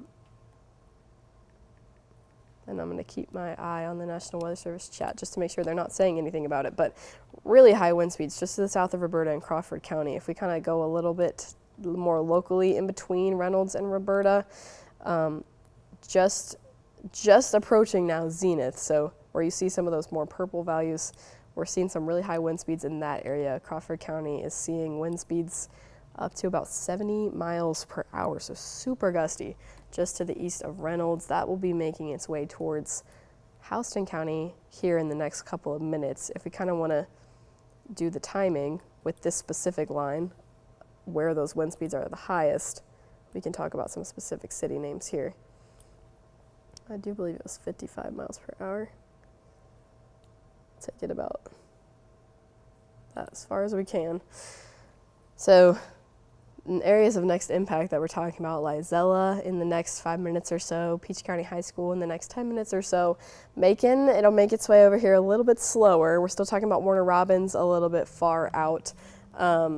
Bullard, Gordon, Jeffersonville, Irwinton, still all the way on the end of our polygon. So the areas that we're talking about most immediately are much closer to the eastern end of Crawford County and making its way into Peach County. That's really what we're paying attention to here at the moment. And I'm just flipping back and forth between the wind speeds and the reflectivity just to get a picture of, what we're paying attention to here at the moment. And I'm just doing a general check just to our north as well, just to kind of see if there's anything that's catching my eye in terms of these wind speeds. And let me actually see if I can get. So I'm just kind of keeping my eye mostly in terms of like where I'm looking the most, really just to the south of Roberta here, to the north of Reynolds, just to the north of Fort Valley. The eastern part of Crawford County is seeing super high wind speeds, and I'm just kind of paying attention to the velocity values here just because we are in a tornado watch. So the whole thing here is that the conditions are right to maybe see a tornado warning throughout the morning here. So I'm just kind of keeping my eye on this location to the south of Roberta, to the north of Reynolds, in the eastern part of Crawford County. Hopefully that starts to die down here soon, but definitely really, really high wind speeds here at the moment. And we're seeing a lot of lightning too. I think all morning we haven't really seen many areas of hail. If I flip it over to hail, I'm still not really seeing anything here. So that is one positive sign. We haven't really had to deal with much hail, at least not radar indicated. So maybe some really, really small values, if anything. But yeah, this line just still holding together and really looking like it's dropping some high wind speeds just to the north of Fort Valley, just to the south of Roberta on the eastern end of Crawford County here. Further towards the north, we're still seeing the high wind speeds in Monroe County as well. So just now kind of taking its way east of Forsyth, now it's beginning to make its way in towards Jones County in the next couple of minutes. So Bibb County, Jones County, Peach County is all kind of next in terms of where we're seeing this box make its way towards, as well as Jasper County if we go all the way further towards the north. But you can probably see it too, what's flagging my eye the most, where you're seeing these dark red values really all the way from the south end of Crawford County up to the north end of Monroe County. That's where I'm flagging the highest impact at the moment in terms of, this is where the wind speeds are the highest. When we checked the values a minute ago, up to 70 miles per hour. And when you're seeing dark red reflectivity values like that, you're seeing really heavy rain as well. And we keep seeing flashes of lightning in that area also. So hopefully making its way out of Roberta soon. I know they've been sitting under that for quite some time, but moving towards Bolingbroke, they're likely seeing some of those really high wind speeds here at the moment. Juliet as well, where you're seeing that dark red line start to make its way over those cities. Those areas are probably starting to get those really gusty winds. Lizella starting to see some of those gusty winds also. Further towards the South Fort Valley, that'll be to you in just a few minutes. Now beginning to kind of leave Roberta, so hopefully they can leave some of those higher wind speeds behind. And I'll just keep checking in with my velocity as well.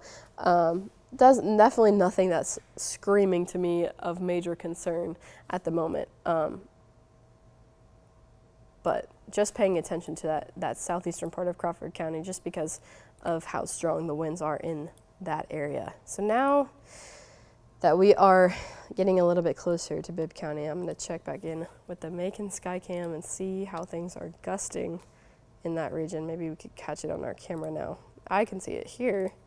Let's see if it will give me some gusts for when I play it out. So you may be able to see that. A little bit of shaking on the camera there. Again, it's not quite to Bibb County just yet. It's just now starting to cross the line. And if you're curious, we've done this a few times throughout the morning, but we haven't done it in a while. If you're curious about what the timing is for everybody else, right now it's 5 a.m. So I've been showing this model a few times, and I said this earlier, sometimes it runs behind just a touch. So this is around 6 a.m., which we've already kind of passed. I would say we're about here, which this model timestamps as 7 a.m. So if you kind of take everything about 2 hours behind what it's saying here, it's going to be pushing further towards the east, likely by around 6 to 7 a.m., then all the way in our southeastern counties by 7 to 8 a.m., and then kind of starting to finally make its way out 9 to 10, maybe 11. We'll see how this kind of tail front behind the initial front plays out there that you're seeing on the eastern half of central Georgia, east of I-75. If that kind of holds on to us, we may have to wait on this thing to move out a little bit longer.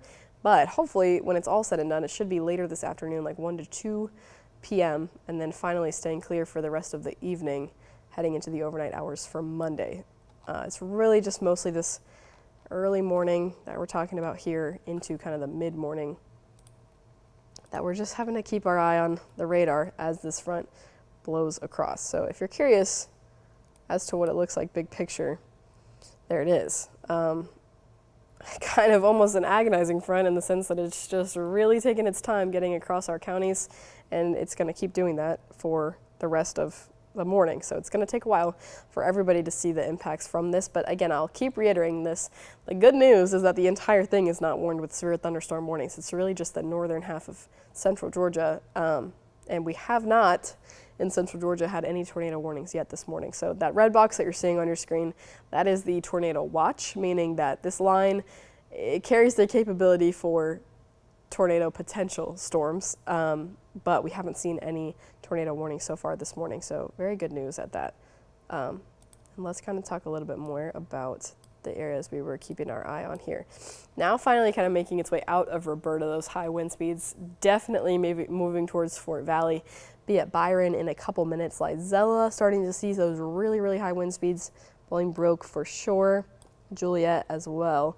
It'll be making its way into Jones County here in the next few minutes. So it's starting to kind of enter Bibb County. You saw those gusty winds on the Skycam there, especially for Peach County. I think that's where our highest wind speeds are still going to be kind of moving towards. Let's actually see if we can get you a specific number once again. When we checked in a few minutes ago, you're still seeing winds up to 70 miles per hour, maybe slightly lower now, but nonetheless, severe thunderstorm warned winds either way. So we're still seeing some pretty high values, maybe in that 65 to 70 mile per hour range is what we were seeing earlier. So that continues to kind of be the biggest impact that we're seeing at the moment. And really just in this box where we still have a severe thunderstorm warning. that's where the winds are meeting the threshold. So for a severe thunderstorm warning, winds have to be gusting 55 miles per hour or more. So south of this box, the winds are probably just shy of that, if I had to guess. I can take a look at my radar here on my phone and see if they've issued any special weather statements to the south of us. If they have, that means that in the south, even though they're not in a box, they are kind of just shy of the threshold for being at a severe thunderstorm. So likely still pretty gusty down there, just maybe not quite as gusty in our northern counties. Yeah, I do see some special weather statements. So further towards the south, Macon County, Dooley County, Crisp County, making its way towards you, and the southern half of Houston County, the wind speeds down there are recorded as 40 to 50 miles per hour. So slightly lower wind speeds than what we're seeing further towards the north, but pretty high wind speeds nonetheless. And let's kind of make sure that we're still looking at the same things in terms of velocity. I'm still not seeing anything in terms of rotation that's making me really concerned at the moment. Again, we watched that kind of brief area of rotation in Lamar County much earlier this morning, and it never turned into anything. And right now, I'm definitely not seeing anything that's really flagging my concern. So good news in terms of rotation. Just nothing really grabbing my eye at the moment.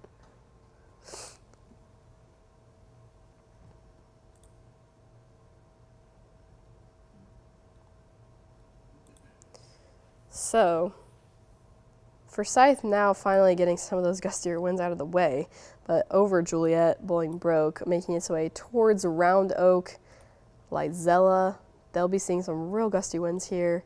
Roberta finally kind of making their way out of that. Fort Valley, now starting to settle in over Fort Valley, be at Byron here in a few minutes. And if we take this whole storm, big picture once again, which we've done several times this morning.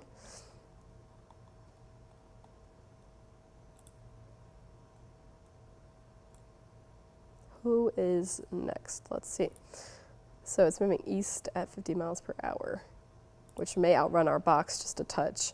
But if we're talking about some of those highly populated areas like Warner Robins and Macon, that'll be here in the next maybe 15 to 20 minutes or so in those areas. Round Oak, you're up first, probably in the next few minutes. And then all the way out at the edge of our box, if we're talking about Putnam County, outside of our box, even if we're talking about maybe potentially some impacts for Wilkinson County, that's going to be much later, probably in the next hour or so. But again, this front is just kind of taking its time rolling across this morning. So really the areas that are up here next is the eastern half of Jasper County, the western half of Jones County, the western half of Bibb County, and the western half of Peach County.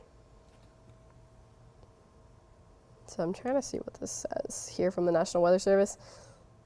I think that they are talking about further to the south. I think that what I was saying earlier about there being a special weather statement for this half of where this line is blowing through, I think they're just continuing to issue a special weather statement, which means, all that really means is this part of the line right here, as it pushes further into central Georgia, we're not seeing severe thunderstorm warning winds, so we're seeing winds just below that. I don't want you to think just because you're not in this box that is not going to be strong when it comes through here, but it's still going to be pretty strong. The wind speeds right now are up to 50 miles per hour, so literally just shy of a severe thunderstorm warning because it's 5 miles per hour shy.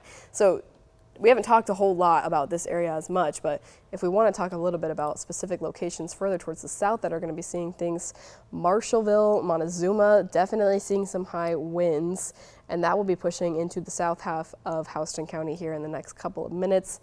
Right now, Americus has also still been sitting under this for some time, Ellaville, and it'll be pushing into Dooley and Crisp counties in the next little bit or so. Again, kind of taking its time.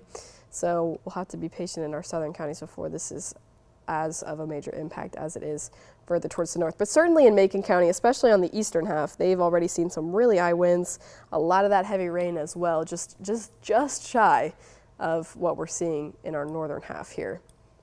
And give me just 1 second. I'm going to drink a sip of water.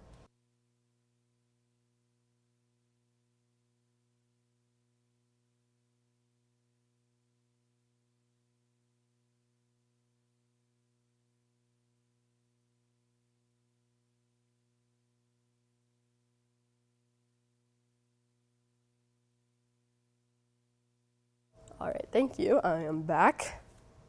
So we are probably going to be able to see some things on our Macon cam now.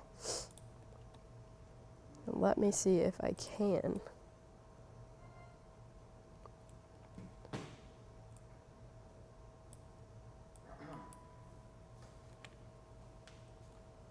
All right. So it looks like they've done a little bit of an update to the severe thunderstorm box.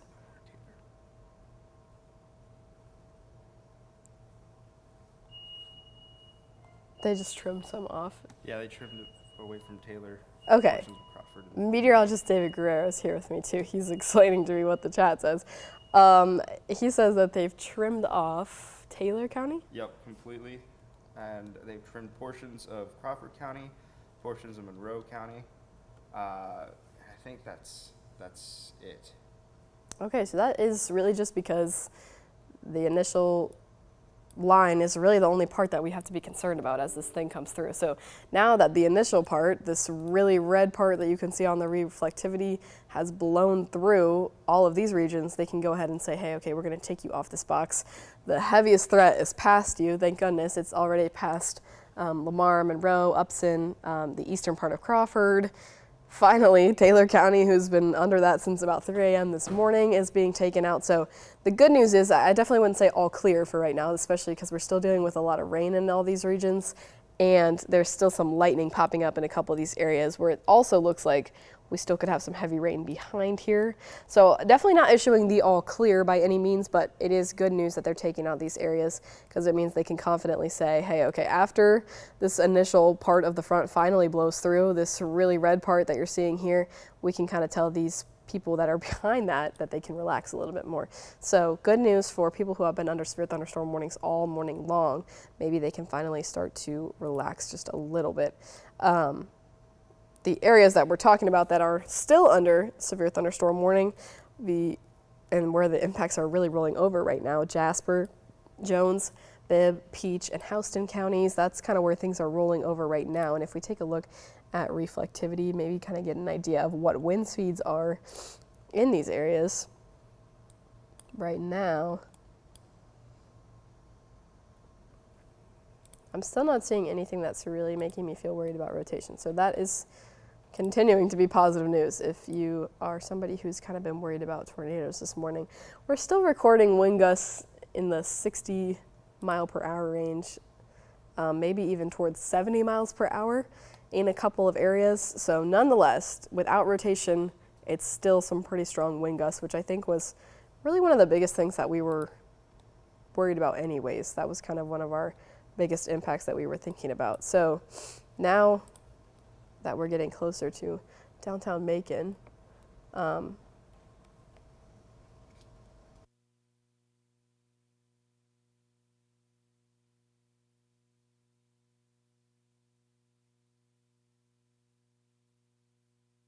okay. Now we're talking about downtown Macon, so maybe we can be able to pick something up on our Skycam as well as probably Perry here in the next couple of minutes, although downtown Macon is probably going to be able to give us the best picture of some of those really, really high wind speeds.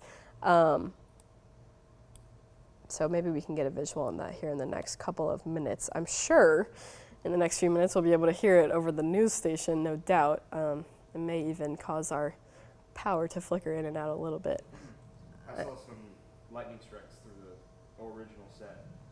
Yeah, definitely lightning, David is saying, and I can hear thunder over the station now too, so it kind of gives us a picture of what you all are experiencing right now, where you can probably hear the thunder outside your window. You probably can hear the winds picking up a little bit. Same kind of story is beginning to settle in over downtown Macon. So I know that was an area that had a lot of questions. Obviously, downtown Macon is a highly populated area, so if you're in downtown Macon, you're probably going to hear the winds picking up here in the next few minutes, and the lightning and thunder as well as Rutland. Lizella kind of finally beginning to move out of that just a little bit, heading towards Gray, Round Oak, those regions, Stanfordville, kind of moving over Monticello right now, heading towards Shady Dale if you're in Jasper County, and then further towards the south over Peach County right now, I'm sure things are pretty loud and gusty right towards Byron and over Fort Valley. You can see some of that really dark reflectivity value, so the rain's coming down really hard, and not only that, but it really looks like the wind is picking up in that area. If we kind of try to nail down exactly what the winds are, still in the severe thunderstorm warning threshold, maybe close to 60 miles per hour. Certainly I can imagine in that area it sounds really, really gusty. And then further towards the south, again, not necessarily warned when we're talking about Macon County and heading into Julian and Crisp counties, but wind speeds still high in this area as well. Don't want to discount what our southern counties are experiencing also, just because they're not necessarily in a warning. It's still really strong all across the board. The whole front has got some really, really strong impacts as well. So I can hear the thunder. I'm going to see if we can see anything on the sky cam. Yep. David says yes. Let's see. Occasional lightning. I'll play it out and we'll see if we can catch some of the lightning here. And if not, I'm sure you probably will catch a couple wind gusts with the camera beginning to shake. I wish the sun was out. We maybe would be able to see the line heading towards us. You maybe can kind of see it. There's a couple clouds that are being illuminated right now. Maybe when the lightning strikes, we'll sit here for a second and wait on it, especially with no major concerns on the radar in terms of any signs of rotation or anything like that. We can kind of wait here for a second and see if we can catch something. I assume we won't have to wait too long based on the number of lightning strikes that I see accumulating on the radar. And this also gives me a chance to kind of address the stream as well in case there's anything that I should catch up on in terms of questions.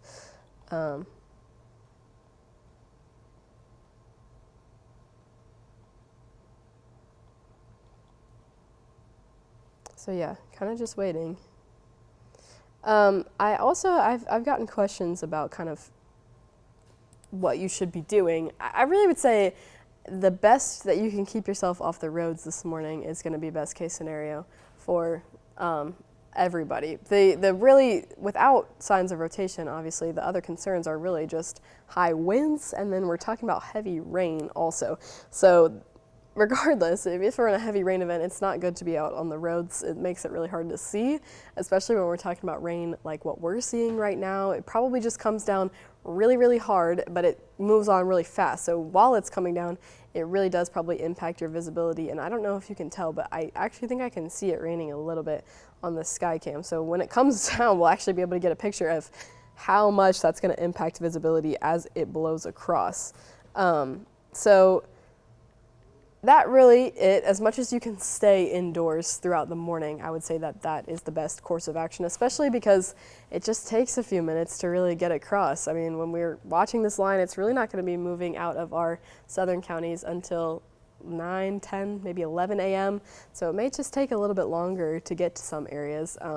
But the good news is, like what we saw a few minutes ago, they can take counties out after the initial front blows through. So it may just take a little bit of time, but then once you get through the initial part, they can kind of lift some of that warning, at least in terms of, hey, you need to be paying immediate attention to this, or this is a severe thunderstorm warning.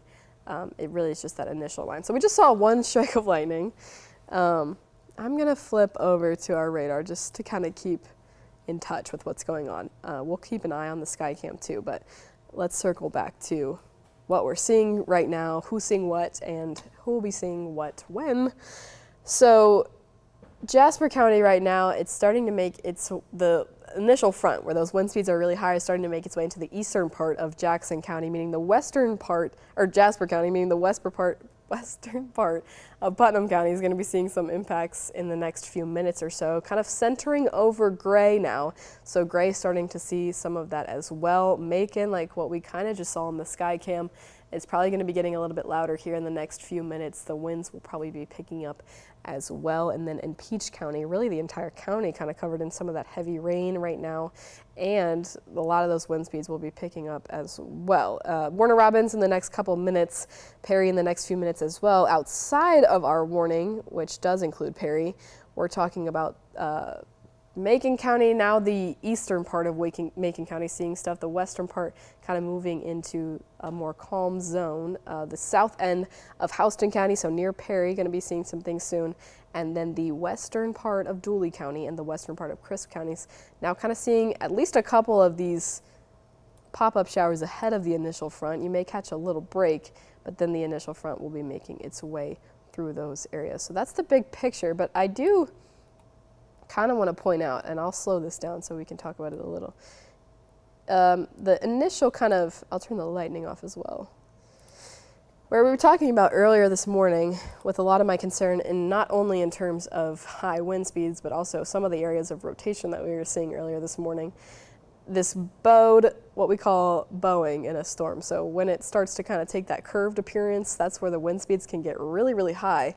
But watch this as we take it out to where we're sitting now. It was pretty bowed, and now as we kind of have entered into the morning hours here, it's really straightened out. So that doesn't mean that it's not gonna bow again, but at least right now we're more talking about this straight line as opposed to earlier where we were seeing some of that curve there, and along that curve was where we were kind of monitoring a few areas of rotation. So at least for the moment, a little bit positive in terms of the shape that this line is taking. And I can hear the rain now coming down over the station really, really, really loud. So definitely heavy wind or heavy rain. Actually, let's turn the Skycam back on.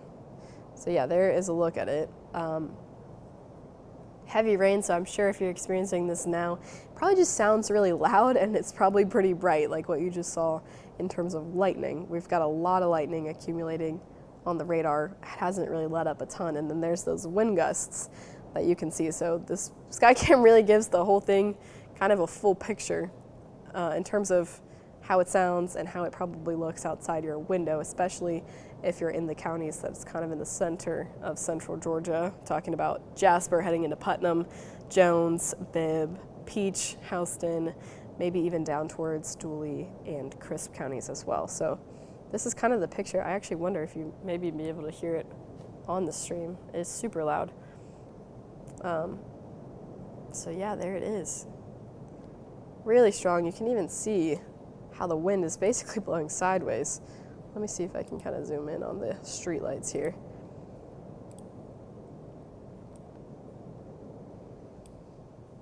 Maybe. Oh yeah, there we go. So you can see the wind is really causing the rain to blow sideways. The wind is no joke with this thing as it comes through. It's really, really gusty outside. Again, that's kind of the biggest impact at the moment. Obviously, besides this heavy rain, that's not something you want to be out on the roads for. Where you can see there on the Skycam is how quickly the rain's accumulating. You can already see puddles forming on the top of that parking garage. So if you're out on the highway especially, but out on roads, the rain is going to come down really, really, really quick, but it's going to come down in really high amounts. So this is definitely just something to pay attention to if you have to be out on the roads this morning for some reason. Paying attention to where this line is, especially the initial part, because it's going to blow a lot of rain into the area when it does come through. And then we've seen on the satellite radar, there's still a lot of rain lingering behind it. So there's a chance that we could get some high rainfall totals here after this front comes through. The good thing is, so far we haven't had any flash flood warnings, so not necessarily in flash flood territory, but definitely want to use some caution.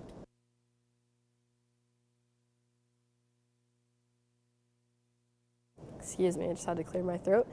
But that's kind of the picture in terms of rain, wind, and lightning. If you are in Macon, this is your picture right now. And if we take a look back at the radar, that is a similar picture to everybody who's in this front here. And the box is glowing, which means that they've probably just given us a little bit of updates in terms of the severe thunderstorm warning. If I had to guess, I'm thinking that they just keep trimming things off as often as they can. Continuation. So, Continuation. or it basically trimmed them. I think that they took off the, But I literally think that right here, where this red part is still here. I think that they've trimmed off everything behind it.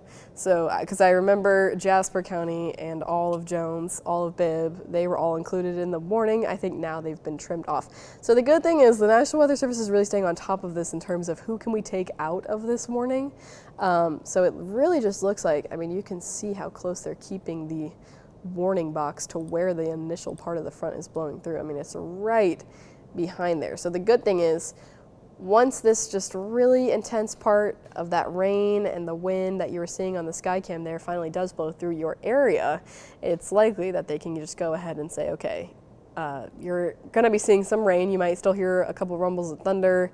There may still be some gusty winds, but we're not talking about the criteria for severe thunderstorm warning anymore in those areas. So that is the positive thing with this system. It does give people a chance to say, okay, after you just make it through, after you kind of hunker down through this first part, what's left behind it is definitely nothing compared to the initial part of the front. So we hear it now over the station, but it will be moving on from downtown Macon not too long from now. It's looking like that really intense part, that dark red, and where we're seeing the highest winds as well, is now kind of making its way to the eastern end of Macon into the eastern half of Bibb County. So making its way now, at least in Jones County, right over Gray. If we go a little closer here, Dry Branch, going to be seeing some of these impacts here soon. Warner Robins up next as well. Bon Air here shortly. A little bit further out, but still coming our way. Jeffersonville, Gordon, Coopers, Milledgeville, the western end of Lake Sinclair, Eatonton, maybe the western end of Lake Oconee as well. It's a pretty trim box, and they haven't just yet pushed it out to any of our counties further towards the east, so it'd be interesting to see what they do with that. This specific warning, I think, expires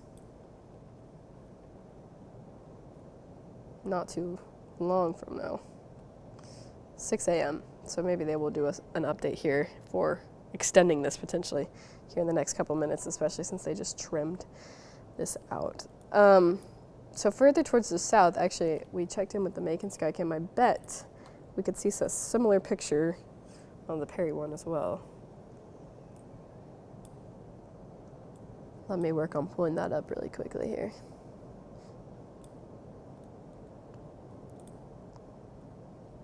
All right. So in Perry, I want to emphasize Perry is not included in the severe thunderstorm warning, but they are still in that threshold we were talking about earlier, where they're probably just shy of having severe thunderstorm warning winds, but they're still experiencing high wind speeds nonetheless. And it's a pretty similar picture to what we saw over downtown Macon. It's probably not a huge distinction between the two of them, other than downtown Macon is probably experiencing some slightly higher wind speeds than what we're seeing in Perry in the southern part of Houston County. And you can see some lightning too there on the Skycam, a couple people on the roads. So if that has to be you this morning, continuing to just kind of reiterate the exercise some caution this morning. Maybe we can kind of take it a little closer if we could see how the direction of that rain is moving over Perry the same way we did over Macon. You can kind of see it in those street lights there. You got kind of a blurry picture here just because of how much rain is coming down. But that is the scene this very rainy, very stormy Sunday morning across most of central Georgia. So flipping it back to the radar, you can kind of see the distinction there. Perry, maybe they're about to see actually some of that really, really heavy rain and the stronger winds here in the next few minutes. And the National Weather Service is saying they're going to keep dropping people from the warning and the watches when they feel confident to do so. So good news in terms of the National Weather Service staying on top of who's in and who's out, because we can kind of let a few more people relax and hopefully get some rest this morning after the main threat has moved on from their areas. But if we're still talking about the areas that we need to be paying attention, we're just watching this thing roll on. It's going through the eastern end of Jasper County right now finally kind of making its way now into Putnam. So the brunt of things in Putnam County moving towards Eatonton. In the middle of Jones County, right over Gray, pushing towards Baldwin County here in the next few minutes or so. On the west or eastern edge of Bibb County, leaving Macon at the moment and pushing further towards the east, and then in Peach and the northern part of Houston County as well.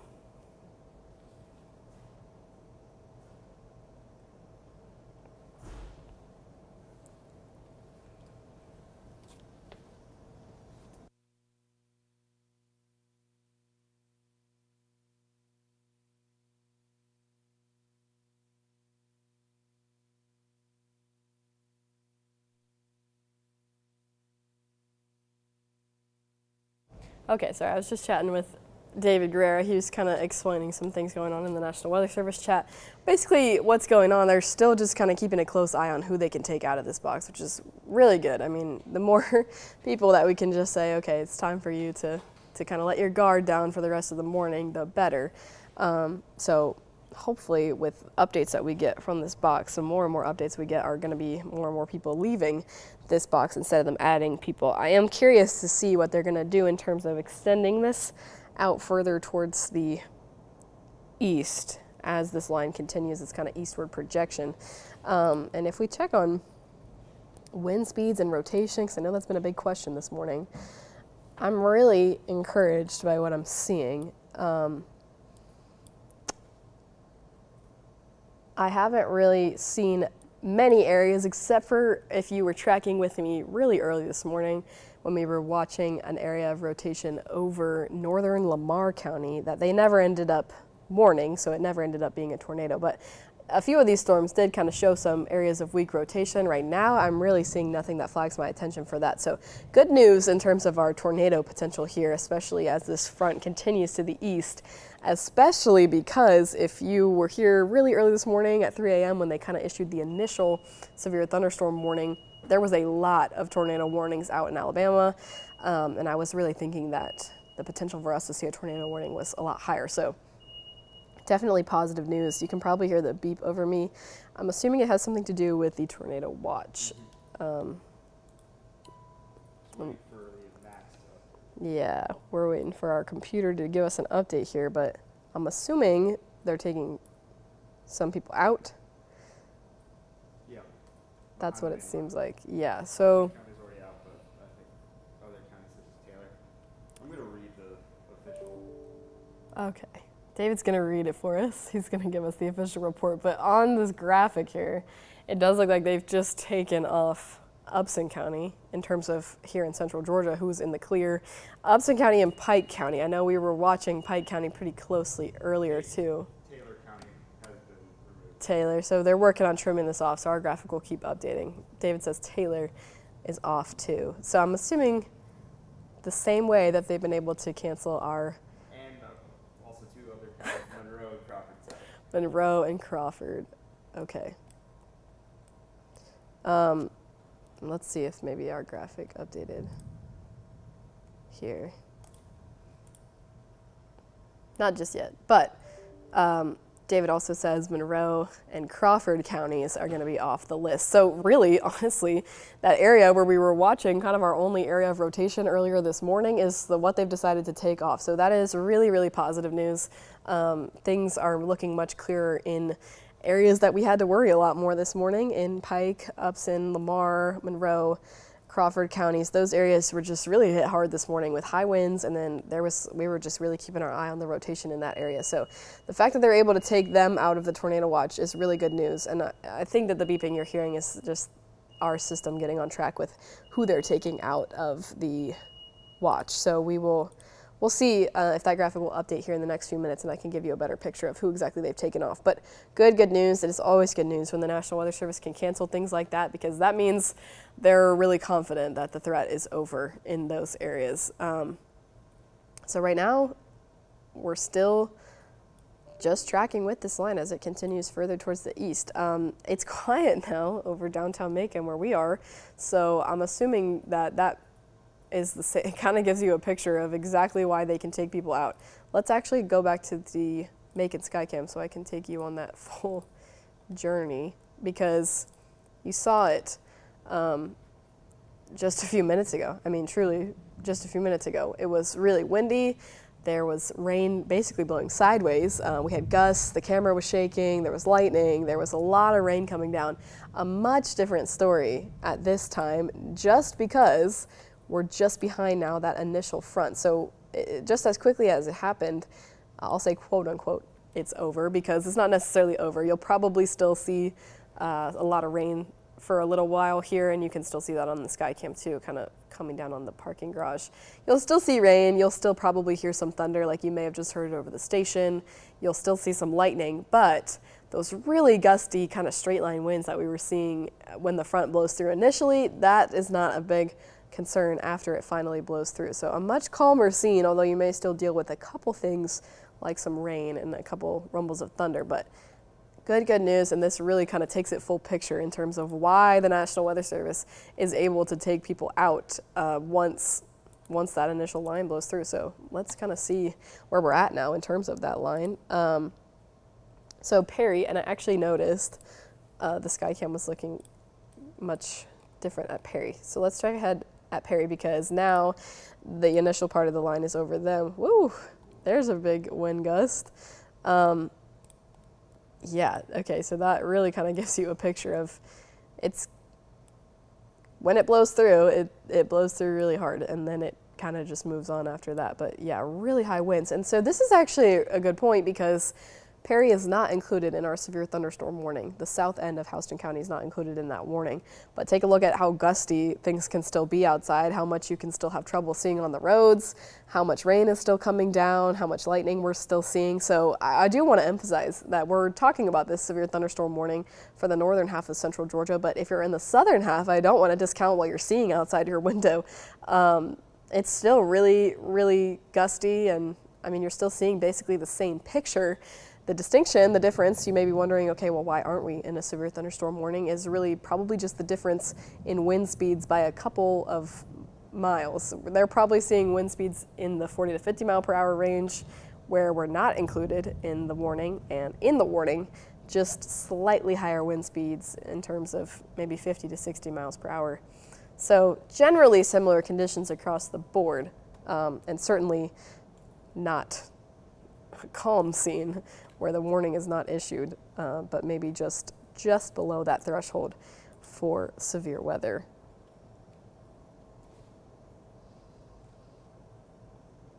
All right. I do think that, according to what they're saying in the National Weather Service chat, it sounds like as they're kind of trimming counties off of our tornado watch, they're also going to go ahead and add a few remaining counties as well. So we'll see who falls under that for us here in central Georgia, but it does potentially mean we could see this watch be extended. I think this morning when David and I were looking, it only seemed like Treutlen and Montgomery counties were excluded from the tornado watch, and now potentially they could be added to the watch. So all this really means is that the National Weather Service and the Storm Prediction Center are saying, hey, we're just still keeping an eye on this thing as it tracks to the east. You know, it's not over just yet for our counties who haven't seen this thing blow through, but if you're further towards the west where it already has come through, that's where we're able to relax a little bit, but certainly not over. I mean, this is kind of an all morning event because it just goes one by one. I mean, it's not covering all of central Georgia at one time. It's really kind of an isolated thing in terms of it's going to go one by one. So we'll see who ends up being added, maybe when we hear the beeps as well. And I'm going to mute my microphone just for a second so I can get a sip of water. I'll be right back.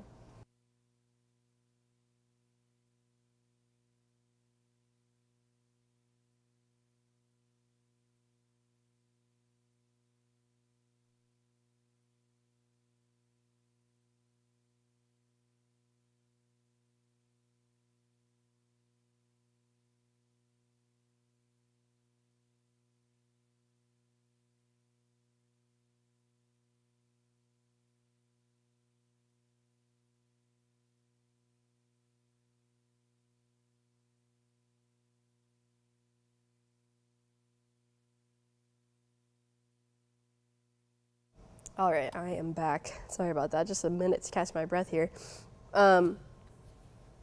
So let's talk a little bit about who is seeing some of this now. So we just kind of watched this thing roll through Bibb County. It does seem like it's mostly moved on from Bibb County here. They've really been keeping that box tight, so I'm sure that they will trim more of Bibb County off of that here soon.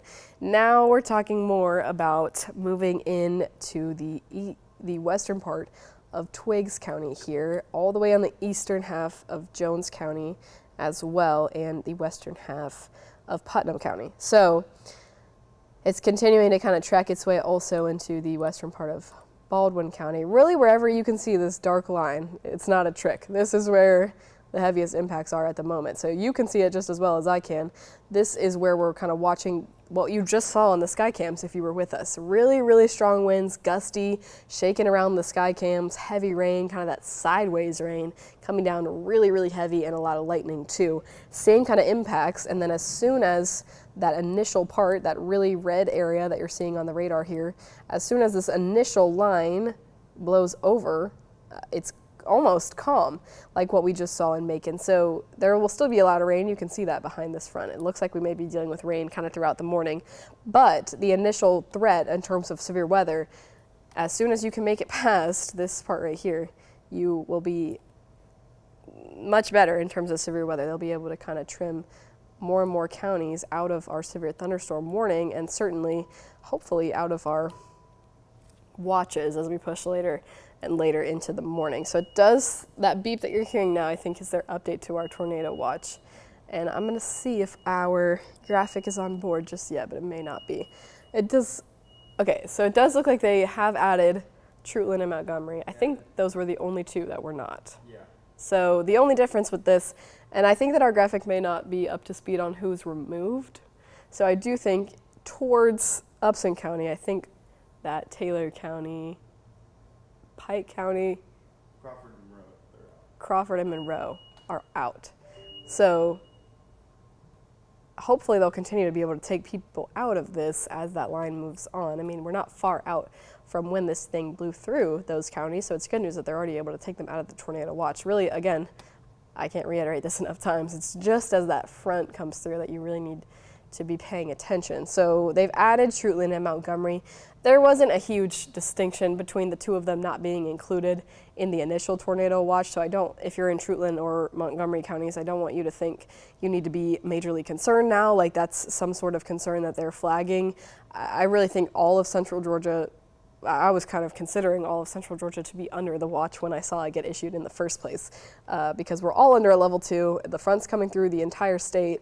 We are really talking about the chance for similar impacts across the entire board. So certainly no need to panic in Trutland and Montgomery counties and think that that is a sign for something. I think initially they really should have been included in the watch anyways. So just to be sure, let's just take a look at our velocity, just because, you know, we talked a little bit about tornado watches, and we've been watching some areas of rotation this morning. If you've been tracking with me all the way since 3 a.m., it's really, really encouraging right now to not see a lot of things that are flagging my attention.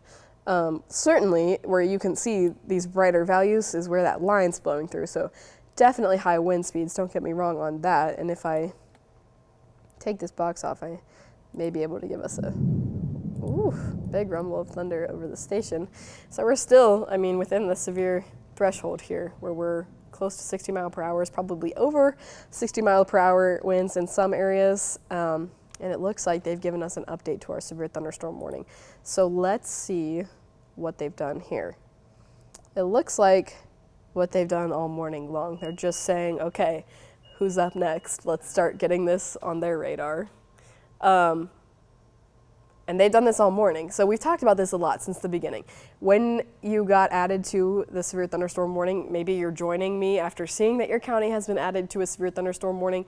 You're still not seeing impacts just yet. So if we're talking about, and I can go through the county list just so that you all know who exactly we're talking about. It's Western Lawrence County, Northwestern Dodge County, Hancock County, Western Central Glasscock, Central Houston County, and then Wilkinson County, Baldwin County, Twiggs, Putnam, Bleckley, Washington, and northwestern Johnson.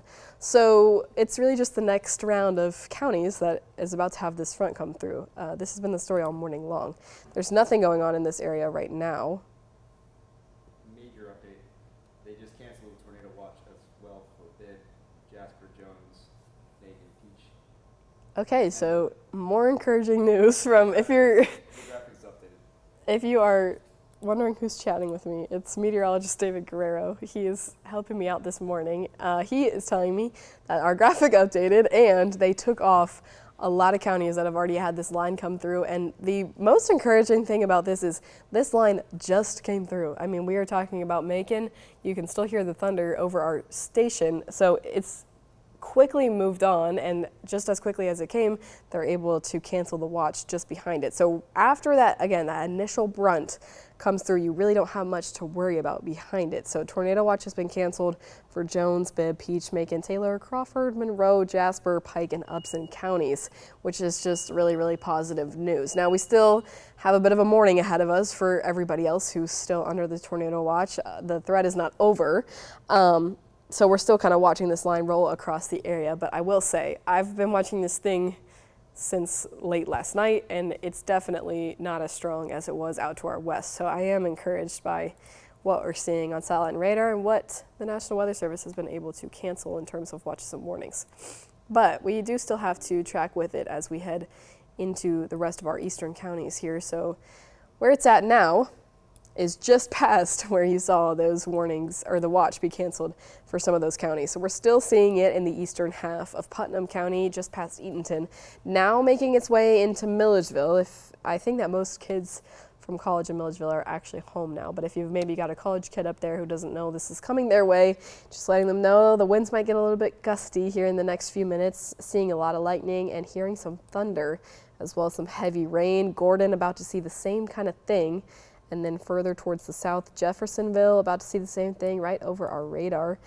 And as we head outside of our initial warning into our new one, Cochran will be seeing some impacts here in the next few minutes, all the way outside our warning, further towards the south, where we're still seeing the line come through, but we're just not in a severe thunderstorm threshold. The storm will be making its way through Hawkinsville in the next few minutes, Pineview and Rochelle here as we push throughout the rest of the morning.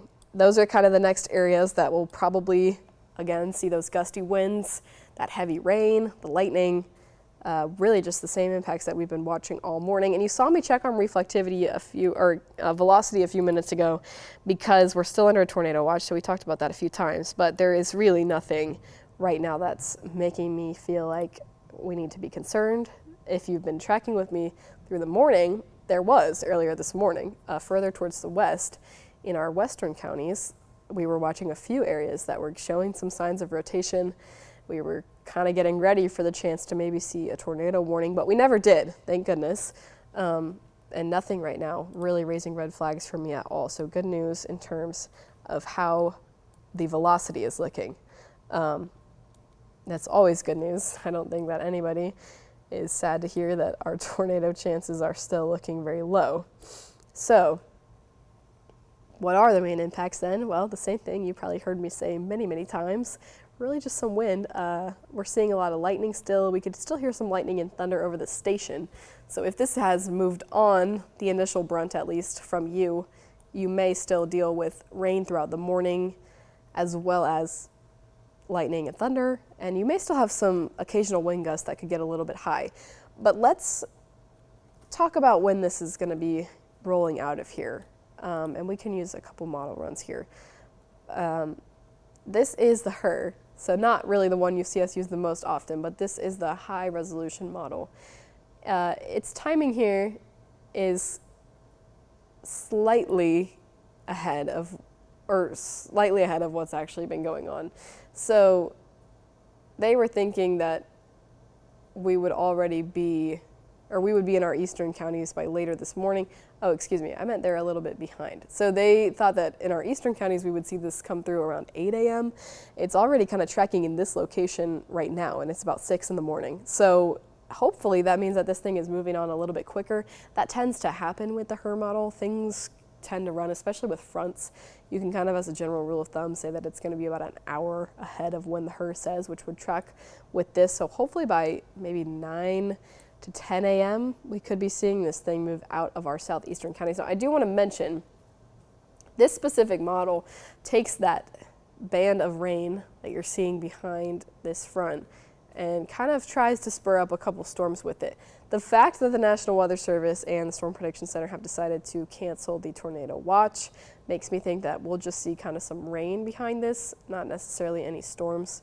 So that doesn't raise any major red flags for me, but you could still be dealing with some rain and maybe some occasional thunderstorms after this thing kind of moves on. But then as we head into the late afternoon into this evening, hopefully much clearer skies can finally settle in so that if you have to go back to work on Monday, the start of Monday will be really nice and clear, and hopefully we can have some better weather in store for the new year. And if we take a look at the graph model, it's not too much of a different story, although I think that the HRRR has done a better job with what we call initializing, meaning what we're seeing on the radar right now is the same thing that the model is showing. So the graph, not as good, but they're still doing a good job with like timing. So same kind of story by around that. Maybe this timing is a little bit more accurate. The 9 a.m. hour, hopefully things should be moving out. And again, behind it, you may have a couple showers and maybe hear a few rumblers, but not much else to worry about and then as we head into the overnight hours, hopefully some clear skies, and then same story. Monday morning, we should stay clear. So hopefully we can just make it to the afternoon, and then things will be much, much clearer behind that. And then maybe just a light chance for morning showers on Tuesday and clear for the evening. If we talk about what rainfall totals were projected to be like, this thing moves pretty quickly, and I don't think that it gives things a lot of time to accumulate major rainfall totals, although we could see near an inch of rain in a couple areas where this thing may hang out for a little bit longer. If we get a lot of that rain behind this front, which the graph model doesn't seem to be picking up on quite as much, we could see a little bit more accumulation of rainfall. In fact, let's see kind of what exactly our rainfall totals are at the moment, just out of curiosity. Just to kind of see if that's really kind of become a concern this morning or not.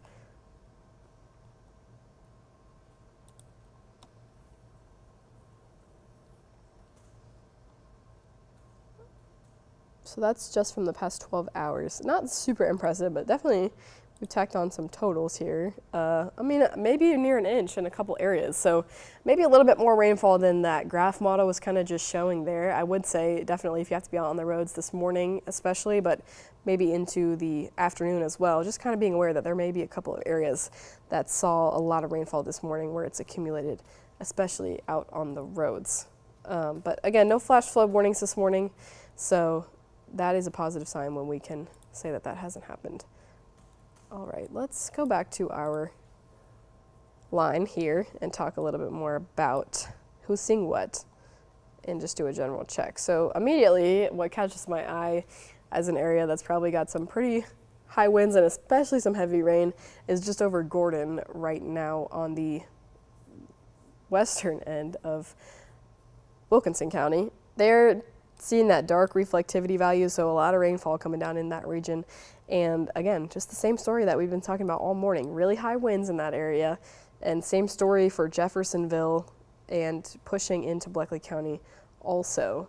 Areas that are kind of beginning to chill a little bit and have already been trimmed off of that severe thunderstorm warning is just behind that red area. I mean, I already said this, but I'm truly kind of impressed with how close the National Weather Service is keeping the severe thunderstorm warning to this line. It really just gives you a good picture of, okay, this is really the only area that we're kind of worried about. All of this behind, you're dealing with some rain, you're dealing with a couple of thunderstorms, but this is what has triggered the severe thunderstorm warning, and they do a really good job of making that clear by just keeping this box as tight to that line as possible. So right along this line is where you're going to see those really heavy wind speeds and heavy rain as well. Woo, we just got a big rumble of thunder over the station.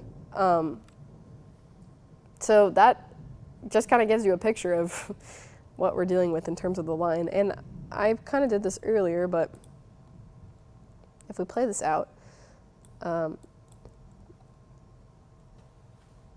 you can get an idea of how this thing has changed shape as the morning has gone on. So earlier this morning, if you were up with me all the way at 3 in the morning, what was happening back here was a bit more concerning in terms of tornado potential.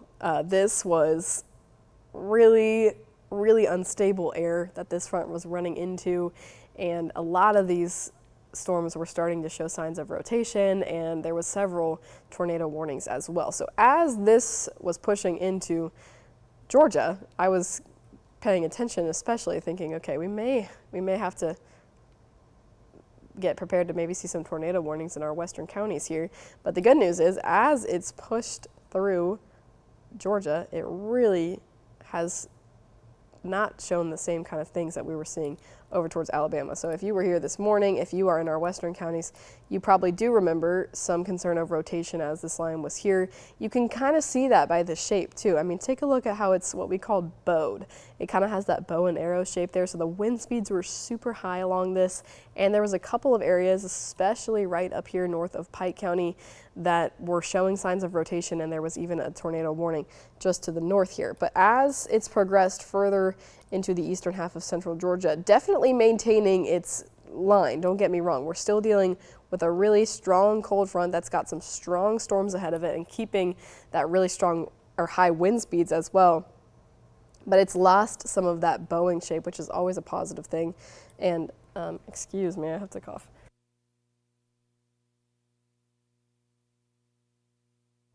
Okay, sorry about that. It's lost some of that shape that kind of gives us concern of where we were watching areas of rotation, where we were seeing really strong winds with that bowing, and the line has just really straightened out. So don't get me wrong, it's still got some intensity, especially along the front of this line, but it is interesting to see how it's progressed, and kind of we really haven't had to worry so much about rotation since earlier this morning, which I am going to continue to consider a really big blessing. So that's kind of how this thing has progressed through the morning. And we're just keeping with the same thing. It's just got a little bit further to go here across central Georgia. I'm likely thinking that it's going to be the same story, where as this line progresses further into central Georgia, it's going to do the same thing, where National Weather Service will add another box. They'll say, okay, these are the next counties that are probably going to see severe thunderstorm conditions, and then it will blow through there. The main difference here this morning is just that our southern half hasn't seen severe thunderstorm warning quite so much. But what you can't see on TV here that we can see on our end is that the National Weather Service has basically given us two boxes. They've given us this box right here, and then for basically the exact same area, but just to the south here, if you can draw an invisible box in your mind, they've given us a box saying, hey, this area right here is still really strong thunderstorms, but the wind speeds don't meet our criteria for severe thunderstorm warning. So we're still seeing really gusty and strong winds in our southern half as well. It's just not quite meeting that criteria.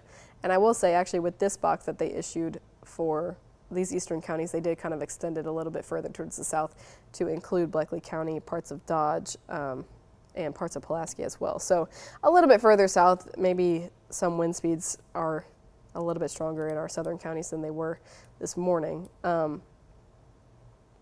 But in Pulaski, moving over Dooley and Crisp counties, making its way into the western half of Wilcox County, still seeing those really high winds. And then if we're talking about areas of highest impact, Cochrane coming to you here in the next couple of minutes. We can actually do our tool here if we want to talk about specific names.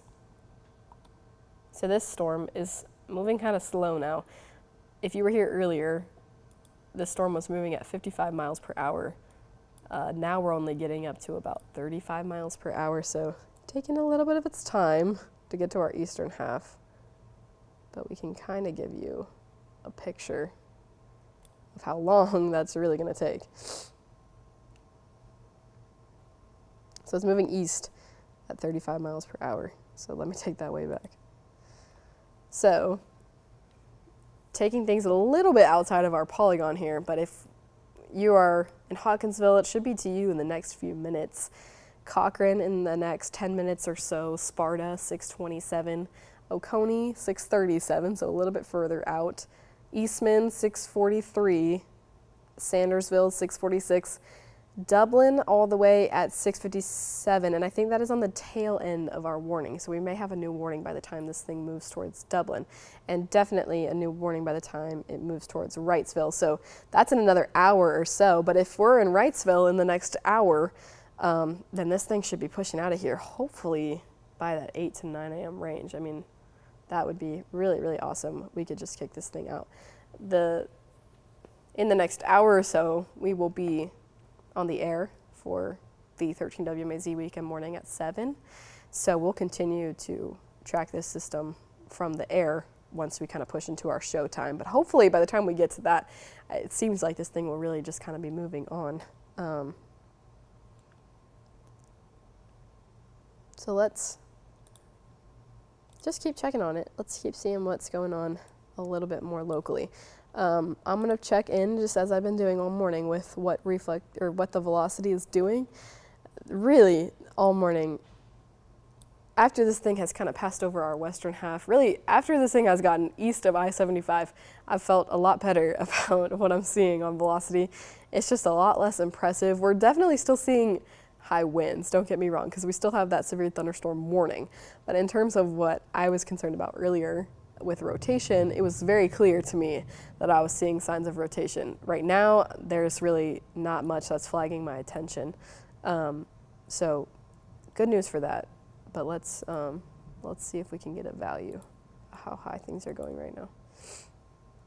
So still upwards of 60 miles per hour, at least in near Sparta, in Hancock County, certainly still dealing with really gusty winds. And that is going to be the story. That's not going to change much for the next few hours here as this thing continues to roll over. Everybody's going to get their fair share of really gusty winds and really heavy rain and some lightning and thunder as well. It's just a matter of when. But yeah, I think we're going to continue to keep the severe thunderstorm warning threshold in place, at least for our northern half, while this thing comes through the entirety of central Georgia. Excuse me. Yeah, that area that I did just check there to get the wind speeds, I mean, definitely high wind speeds there just to the west of Sparta, just to the east of Lake St. Clair. If I'm talking about any area that's probably got pretty strong impacts, that's probably the only place that I'm really talking about right now. But not seeing anything that's flagging to me really, really concerning rotation at the moment. Everything that I'm seeing looks weak to nothing at the moment.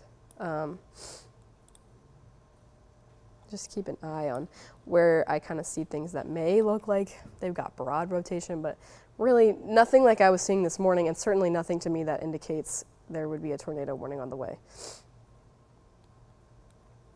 Probably some pretty high values here just to the south of Hawkinsville.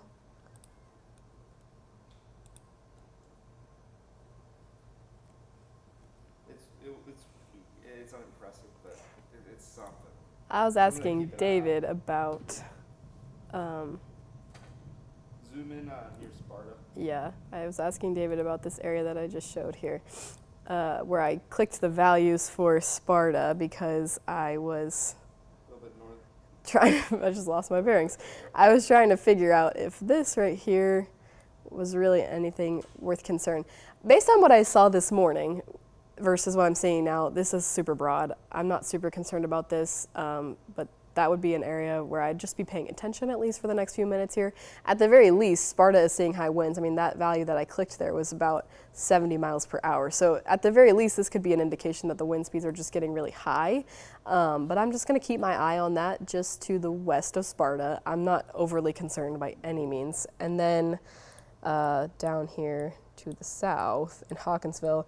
But Hawkinsville is not in a severe thunderstorm warning, so I really doubt that this is anything either. But they may start seeing the winds pick up. I think they are in a special weather state. Yeah, I just checked values here, and they were about 40 miles per hour. So definitely still experiencing gusty winds, but in terms of our tornado potential here, I'm really, really not concerned, especially based on what we've seen this morning and what I saw when we actually did have some tornado warned storms.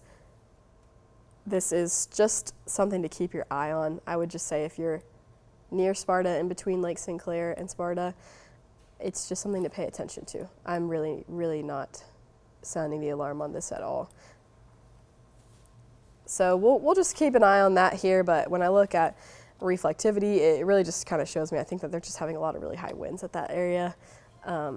So just something to pay attention to at the very least.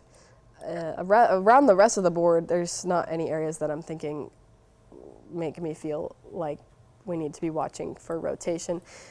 Nonetheless, all of these areas, the wind speeds are really high. We're seeing reports of damages in the National Weather Service chat. Trees down, limbs blown over, power lines down. So not to say that just because there's not rotation that the straight line winds aren't strong, they are.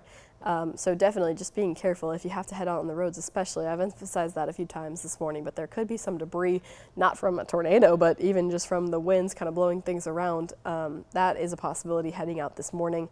We'll have to kind of check when the sun comes up with EMA about what's going on out there, who's seeing damages, and kind of we'll get some reports back on that as the morning progresses here and as we kind of get a better picture of who is seeing what type of impacts across the board.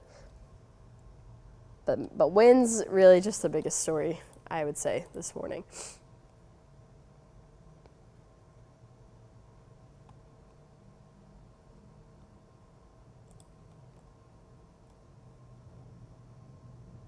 And we are in downtown Macon, and I want to note, you may hear some thunder and see some lightning after this thing's moved on, but the good thing about it is you don't really need to be too concerned with that. Obviously, lightning is still dangerous. It's still dangerous to be outside during thunderstorms, but the initial threat that we're talking about, we said this earlier, is super, super close to this warning.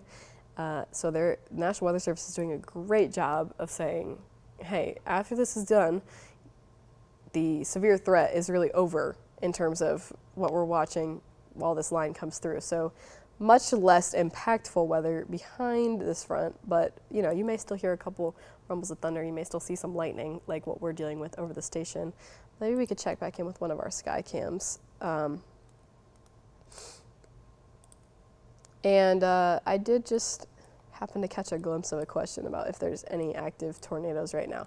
The answer is no, and in case you are joining us now, we also were able to trim off a couple counties from our tornado watch. Maybe David and I should send out an update to our tornado watch on Facebook, but the areas that have already been taken out of the tornado watch are the ones who have, actually I think that is them taking out more, the ones who have had this line already come through. So once it's gone, you don't have much to worry about in terms of severe weather. So they're able to cancel not only the severe thunderstorm warning behind where this front's already pushed through, but also the watch, the tornado watch. And I do think that that beep that you just heard was them taking a few more counties off. It looks like maybe, I'll let David tell me so that I don't make a guess. I don't think the graphic has updated. Yeah, our graphic is a little slow, but I would assume probably Houston and Dooley. Twiggs County as well. And Putnam. Oh, this list? Houston, Dooley, Putnam, and Twiggs. I think they have been removed from the tornado watch. So that will probably update here soon. But it's the same thing that if you've been with us this morning that you've seen happen many, many times, and you probably are sick of hearing me say this if you've been with me all morning, but it's just this line. Once this thing is past your county, the National Weather Service and the Storm Prediction Center are able to make a really, really definitive decision and say, okay, we can take them out of the tornado watch, we can take them out of the severe thunderstorm warning.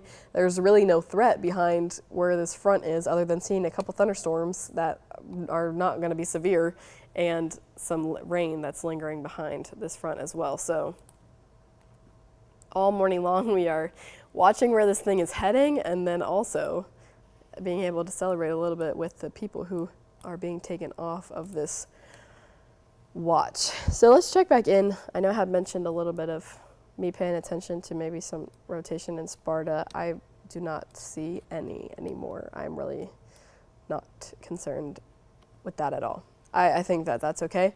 They're probably just seeing some pretty high winds right over Sparta right now. So if you're in that area in Hancock County, it's probably pretty gusty. When I checked the gust, it was 70 miles per hour. So definitely gusty. But I know if you were with me, you may have seen me kind of flag that just to see if anything was rotating.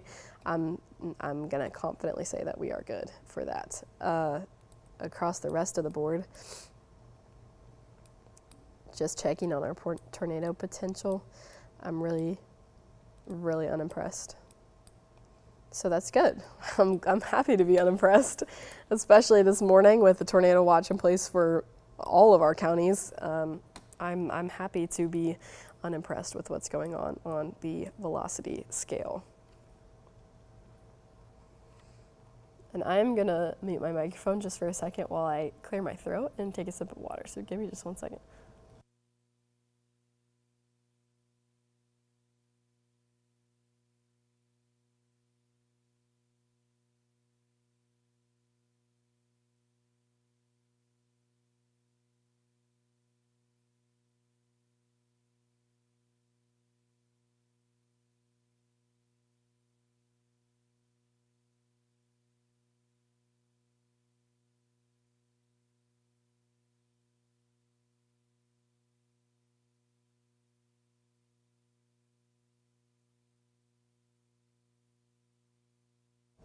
All right, I'm back. Thank you for bearing with me here. It's been a long morning, so if you're rocking with me the whole time, I really appreciate that. So that's kind of the story, at least in terms of tornado potential at the moment. We're still under a tornado watch, so the only thing is we're going to keep our eye on it no matter what, even though it looks unpromising right now, and it's looked super unpromising for most of the morning. That is what a tornado watch is for. It's just because when you have a line like this coming through with the ingredients that we have at the moment, you're always going to want to watch for the chance to see some brief rotation just kind of pop up really quickly. So even though we're in the clear right now, we'll keep checking on it. It's definitely, I would say, encouraging right now that I'm really unimpressed. Thank you, Brandon, with what things are doing right now in terms of rotation. So we're still really just talking about high winds. Let's kind of talk location now. I think that pretty soon here, this is set to expire at 6:45, but I would be surprised if the National Weather Service didn't go ahead and take off parts of a few areas that have already had this line blow through, because that is what they've been doing all morning. They are eager to get people out of this severe thunderstorm warning, and I am eager for that as well. So hopefully here soon, before that expires, we'll be able to take a couple of counties, or at least parts of counties, out of this warning. So right now it's rolling over Sparta and Hancock County, heading into the very western part of Washington County. They'll be seeing some impacts here soon, right on top of Irwinton. So gusty winds and heavy rain in that area in the eastern part of Baldwin County, so just past Milledgeville, and down further towards the south at the very bottom of our warning, we're heading into Cochrane and Bleckley County, and we are in very, very, maybe potentially grazing northern parts of Pulaski County, although that's not necessarily included in our warning. They're still seeing, again, what we were talking about earlier, where we have, if you can kind of just use your imagination and put an invisible box here with wind speeds that are just slightly below the severe threshold. That's what's going on further towards the south. So in Pulaski County, they're seeing some pretty strong winds as well, just not quite severe thunderstorm winds. And then this line is pushing into Wilcox County, heading towards Abbeville at the moment. So that's the big story right now. Behind this thing, things are calming down. We'll still see, and we're still seeing some thunderstorms.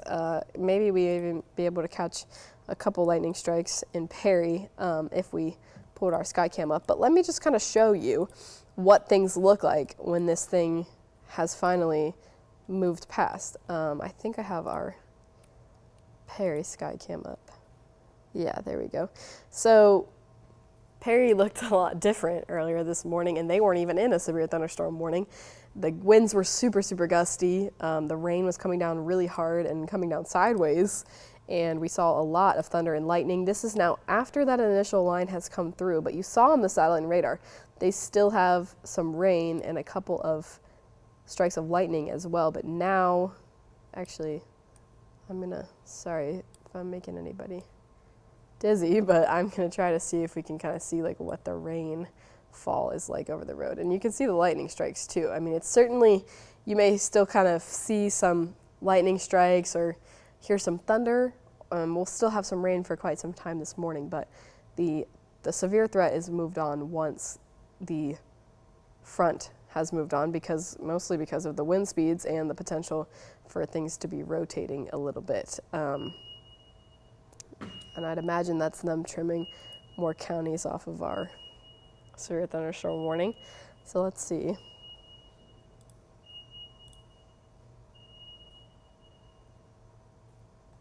Doesn't look like it just yet, so maybe an update to one of the watches. But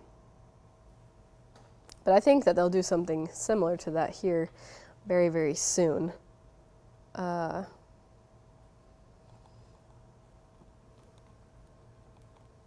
Let's see if our tornado watch updated. So it did. So this is an old update, but the Storm Prediction Center has been able to take counties off of the tornado watch steadily as this thing continues to push across central Georgia. And hopefully they added Treutlen County and Montgomery County earlier this morning, I think just to include everybody else, since this thing is continuing to hold together as it pushes across towards the east. But hopefully we are getting closer and closer and closer to this thing moving on. If we look at some of the models here about when it should be moving out, the graph model says 8 to 9 a.m. I am inclined to kind of think that that might be on the right track because we're about 30 minutes out from 7 right now. So that's a little bit close to what the graph model says in terms of timing. So hopefully by 9 to 10 a.m. the actual severe threat will be moved on and the National Weather Service can take us out of all the watches and the warnings.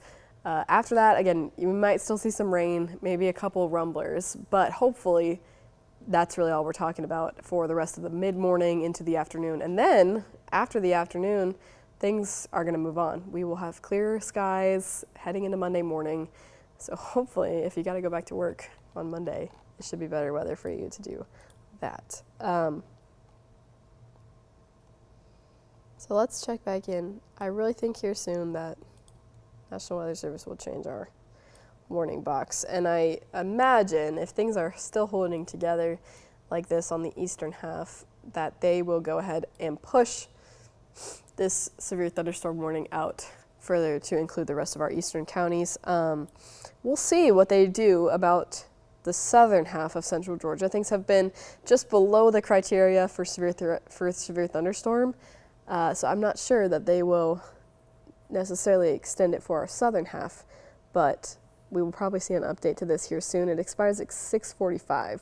We're 20 minutes away from that, but they've been kind of catching these a little bit early and either adding or taking away, just generally making updates to them. So Cochrane, seeing some of that heavy stuff right now, heading into the northern and western part of Dodge County towards Eastman, just east of Hawkinsville, just east of Pineview, heading in towards Abbeville, and then further towards the north, heading into the western half of Lawrence County, making its way towards Dudley, Dexter, and then approaching Dublin here soon. Nicholsville starting to see some of those high wind speeds just past Irwinton, making its way towards Oconee. Sandersonville also going to see some here. Linton, just past Milledgeville and over Sparta. If you remember, we were watching Sparta a little bit earlier for really, really super broad rotation, but I'm still feeling like it's all good in Sparta. And then north in Crawfordville, that is where things are moving over as well.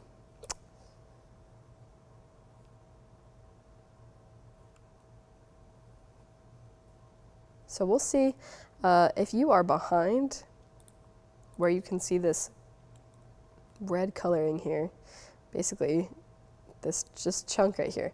If you are behind that, if you are on the eastern part of Putnam County, the western part of Hancock County, basically most of Baldwin County, the western part of Wilkinson County, and maybe somewhat into the western part of Twiggs County, you can kind of consider yourself at least in the clear for severe weather. Obviously, this is not the clear. You can still see a lot of lightning. There's still heavy rain coming down in a lot of areas, but in terms of severe weather potential, if we're going off the guidance of the National Weather Service and the Storm Prediction Center, if you are not included in this tornado watch anymore, I would say that your threat for severe weather has basically gone down to zero. We're just keeping our eye on where this front is going next. Behind it, you're just talking about a couple strikes of lightning and some rain. So obviously, you still want to be careful of that. You don't just want to go running out into a thunderstorm. But the true threat that we were watching earlier today with those really high wind speeds, the chance to see a brief spin-up tornado, and just some of those really gusty winds, that threat is behind you if you are no longer outlined in the tornado watch. If you are, this front is still tracking its way towards you, but it's definitely looking less impressive than this morning, and you can kind of see that in the shape that it's taken here. This morning, out towards the west, we had a lot of concern about rotation, especially as this storm entered into Columbus and south of LaGrange. There was a lot of rotation. There was a tornado warning that was picking up and dropping down and picking up and dropping down. As it's continued to push further to the east, and especially into central Georgia, that concern has gone down a lot. We did have a brief tornado warning further towards our north, and then we were watching an area of rotation in Lamar County, but as this has progressed further into central Georgia, we've lost a lot of that rotation that we were watching along that line. It's become much less of a concern. Obviously, we're still going to pay really close attention to it. It's not something, if you have a tornado watch, that I just want to say, oh, I think we're good. We still want to pay attention to it. Tornado watch means there is a tornado ingredient that we need to pay attention to here. But I would say I'm encouraged by how this line has passed through as it's come through central Georgia. I've been really just not super impressed with rotation, which I think is a great thing. I don't really want to be impressed by rotation. So that's kind of our tornado story here. In terms of just the general severe thunderstorm, that's holding on here because of how high the winds are. So don't get me wrong, just because we're losing tornado potential here doesn't mean that we're not still seeing really strong wind speeds as well. These winds have gusted well over the severe thunderstorm threshold into that 60 to 70 mile per hour range. We've got reports of damages across central Georgia in the National Weather Service chat. They're talking about some areas in North Georgia that have trees down, that have power lines down. So it'll be interesting to see what the damage has been across central Georgia as the sun starts to come up here this morning, and we maybe can get a better picture of what this thing really did as it came through. I do think it's possible that we could have some debris waking up, not necessarily from tornadoes, but certainly from just how high these winds ended up gusting throughout today. So, and if we kind of look at the HRRR model here, it really looks like as it just continues its track, we're getting closer and closer to the end of this thing. So that is good news. Luckily, I'm glad that the National Weather Service has gone ahead and just taken a bunch of our counties out so that people over towards our west can relax, hopefully get some rest. It has been a long morning and overnight, to be honest with you, watching this thing make its way closer to state lines. Now, a much more encouraging story. So we just need to make it to the afternoon here, and we should be looking at a much more positive weather setup for the evening. Hopefully some sunshine, if I dare even say that we could see tonight. Would be much better, especially after how many clouds and how much rain we've had for the past couple of days. We really could use a weather win. So this is another check at the line here. Let's just one more time look at how this velocity looks right now, and just make sure there's nothing that flags my attention here. I really don't see much. Let me see.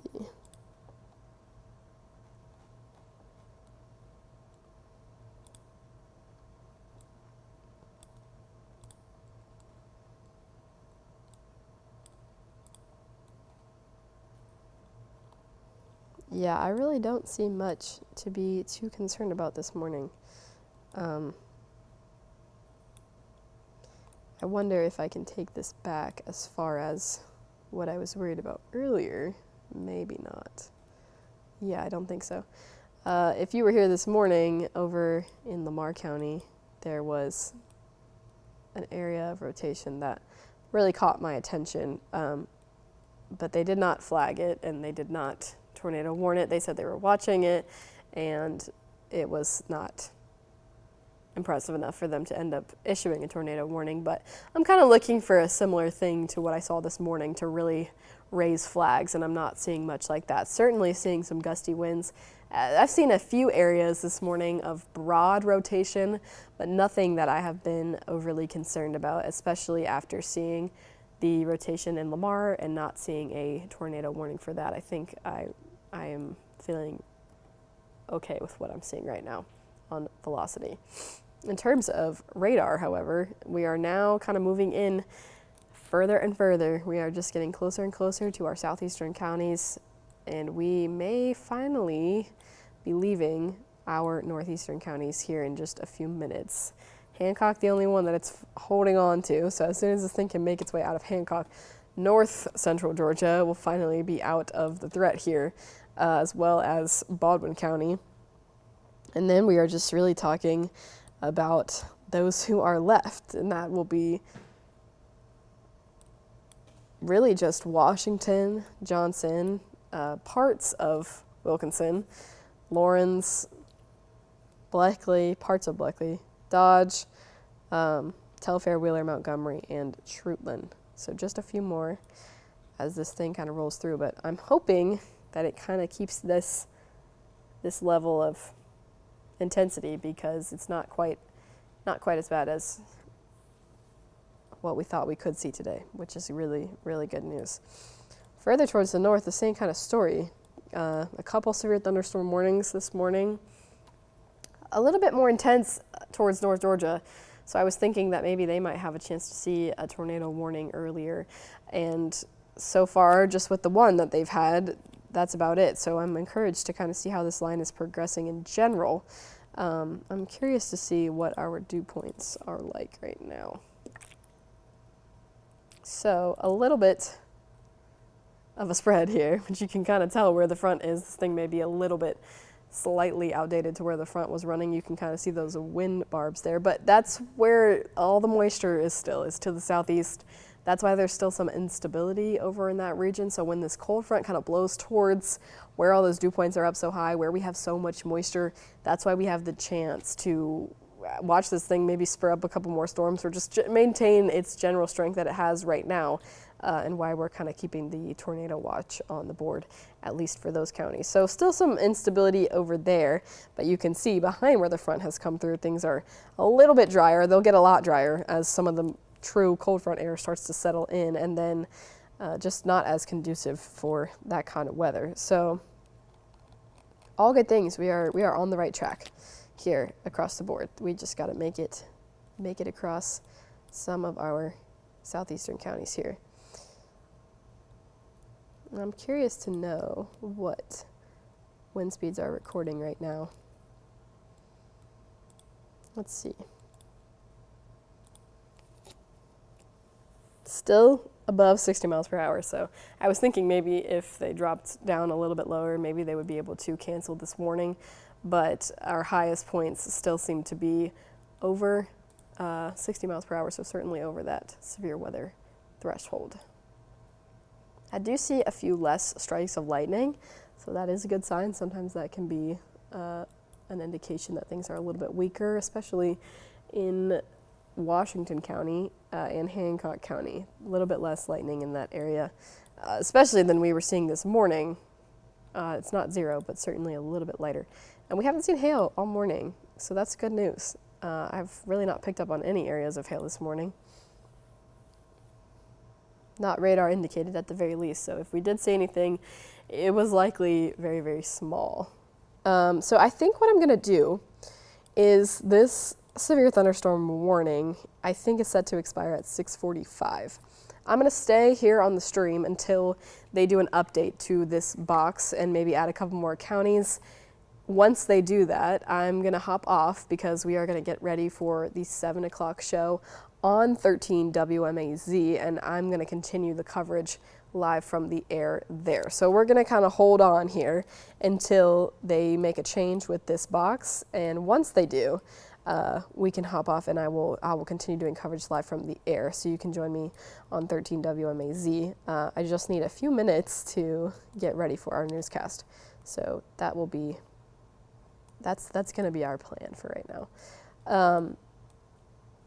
And hopefully, I do imagine that there's going to be a lot of people taking off this box. Maybe that's why they're taking it out to the very edge. I think they are just going to keep it what they've been doing, which is keep it as close to this line as they possibly can. So probably put a box right here where this line starts and then take it out to however many counties need to be included.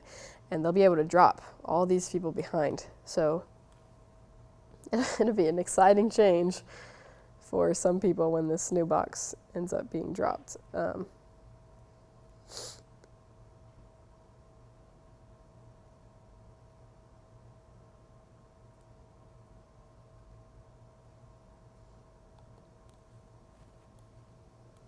right. So let's talk a little bit before they do that about what's going on right now and where things could be heading, just since I may be leaving for a few minutes off the stream. So right now, again, I'm still really not seeing much rotation that has been impressive to me, so we're going to keep saying that that is looking good at the moment. Again, the reason we're in a tornado watch is because things could start spinning at any moment, so we're going to keep our eye on that here, but right now things are still looking encouraging. The areas that are going to be starting to see things soon, the good news is Hancock County will soon be in the clear. Things are starting to head a little bit further east into Warren County and down further towards the south. Sandersville starting to see some impacts now, so Hancock or Washington County will start to feel the brunt of this. Passing over Oconee right now, heading towards Harrison. Johnson County will start to see things here in just a couple minutes. Over Nicholsville right now, just towards their west, but heading into Johnson County, heading towards Wrightsville here soon. Dudley, things are over Dudley right now on the northwestern end of Lawrence County. They'll be pushing towards Dublin soon, so we actually may be able to do another sky cam view of this thing coming through as it pushes towards Dublin. So we'll get that set up as it gets a little bit closer. Rolling over Dexter as well, pushing towards Cadwell in the northwestern end of Dodge County. Things are right over Eastman right now, making their way towards Abbeville in the eastern part of Wilcox County and moving over Rochelle right now. So it will be kind of closing in on the remainder of who we have left, who hasn't quite gotten their experience just yet with the front in the next hour or so. The good news with this is hopefully that means that things are going to be moving on here sooner than expected. It's 6:42 right now, and we're already basically across most of central Georgia. We just got this last little push left. So after this thing can finally move on from our southeastern counties, then we can finally take everybody out of the watches and warnings and we can be in the clear, and that may happen a little bit earlier than we expected it to. And I think that we got a special weather statement. So let me pull up what that is for and see if that's going to be their update to the box, which I think it is, which would be really encouraging news. So what's happened here that you can't see on the radar, I've said this a few times, but some invisible boxes. What the National Weather Service just did is basically take everybody who's left here, and instead of putting a severe thunderstorm warning, they've put a special weather statement, which means, hey, these storms are still pretty strong, but they're not quite strong enough for us to issue another severe thunderstorm warning. They don't have hail, the wind speeds aren't quite strong enough, but they're still impactful and notable, and you should still pay attention to them. So that's what they've done for everybody who's left, basically, in central Georgia.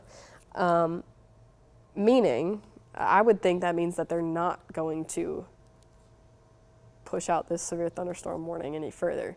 They may just let it drop, and then just say to everybody else, hey, we're not going to call this a severe thunderstorm warning, but we're going to pay attention to it, which would be great news. So we'll see.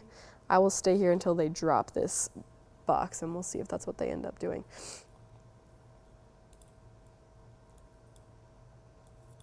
But that does look like it is in line with what I'm seeing as well. Things are looking less impressive, especially on the front end of this, and you can probably tell that too. As we've kind of watched this thing go along, it just looks a little bit less crazy. Okay, so they did put another severe thunderstorm warning, but I don't think that is for us.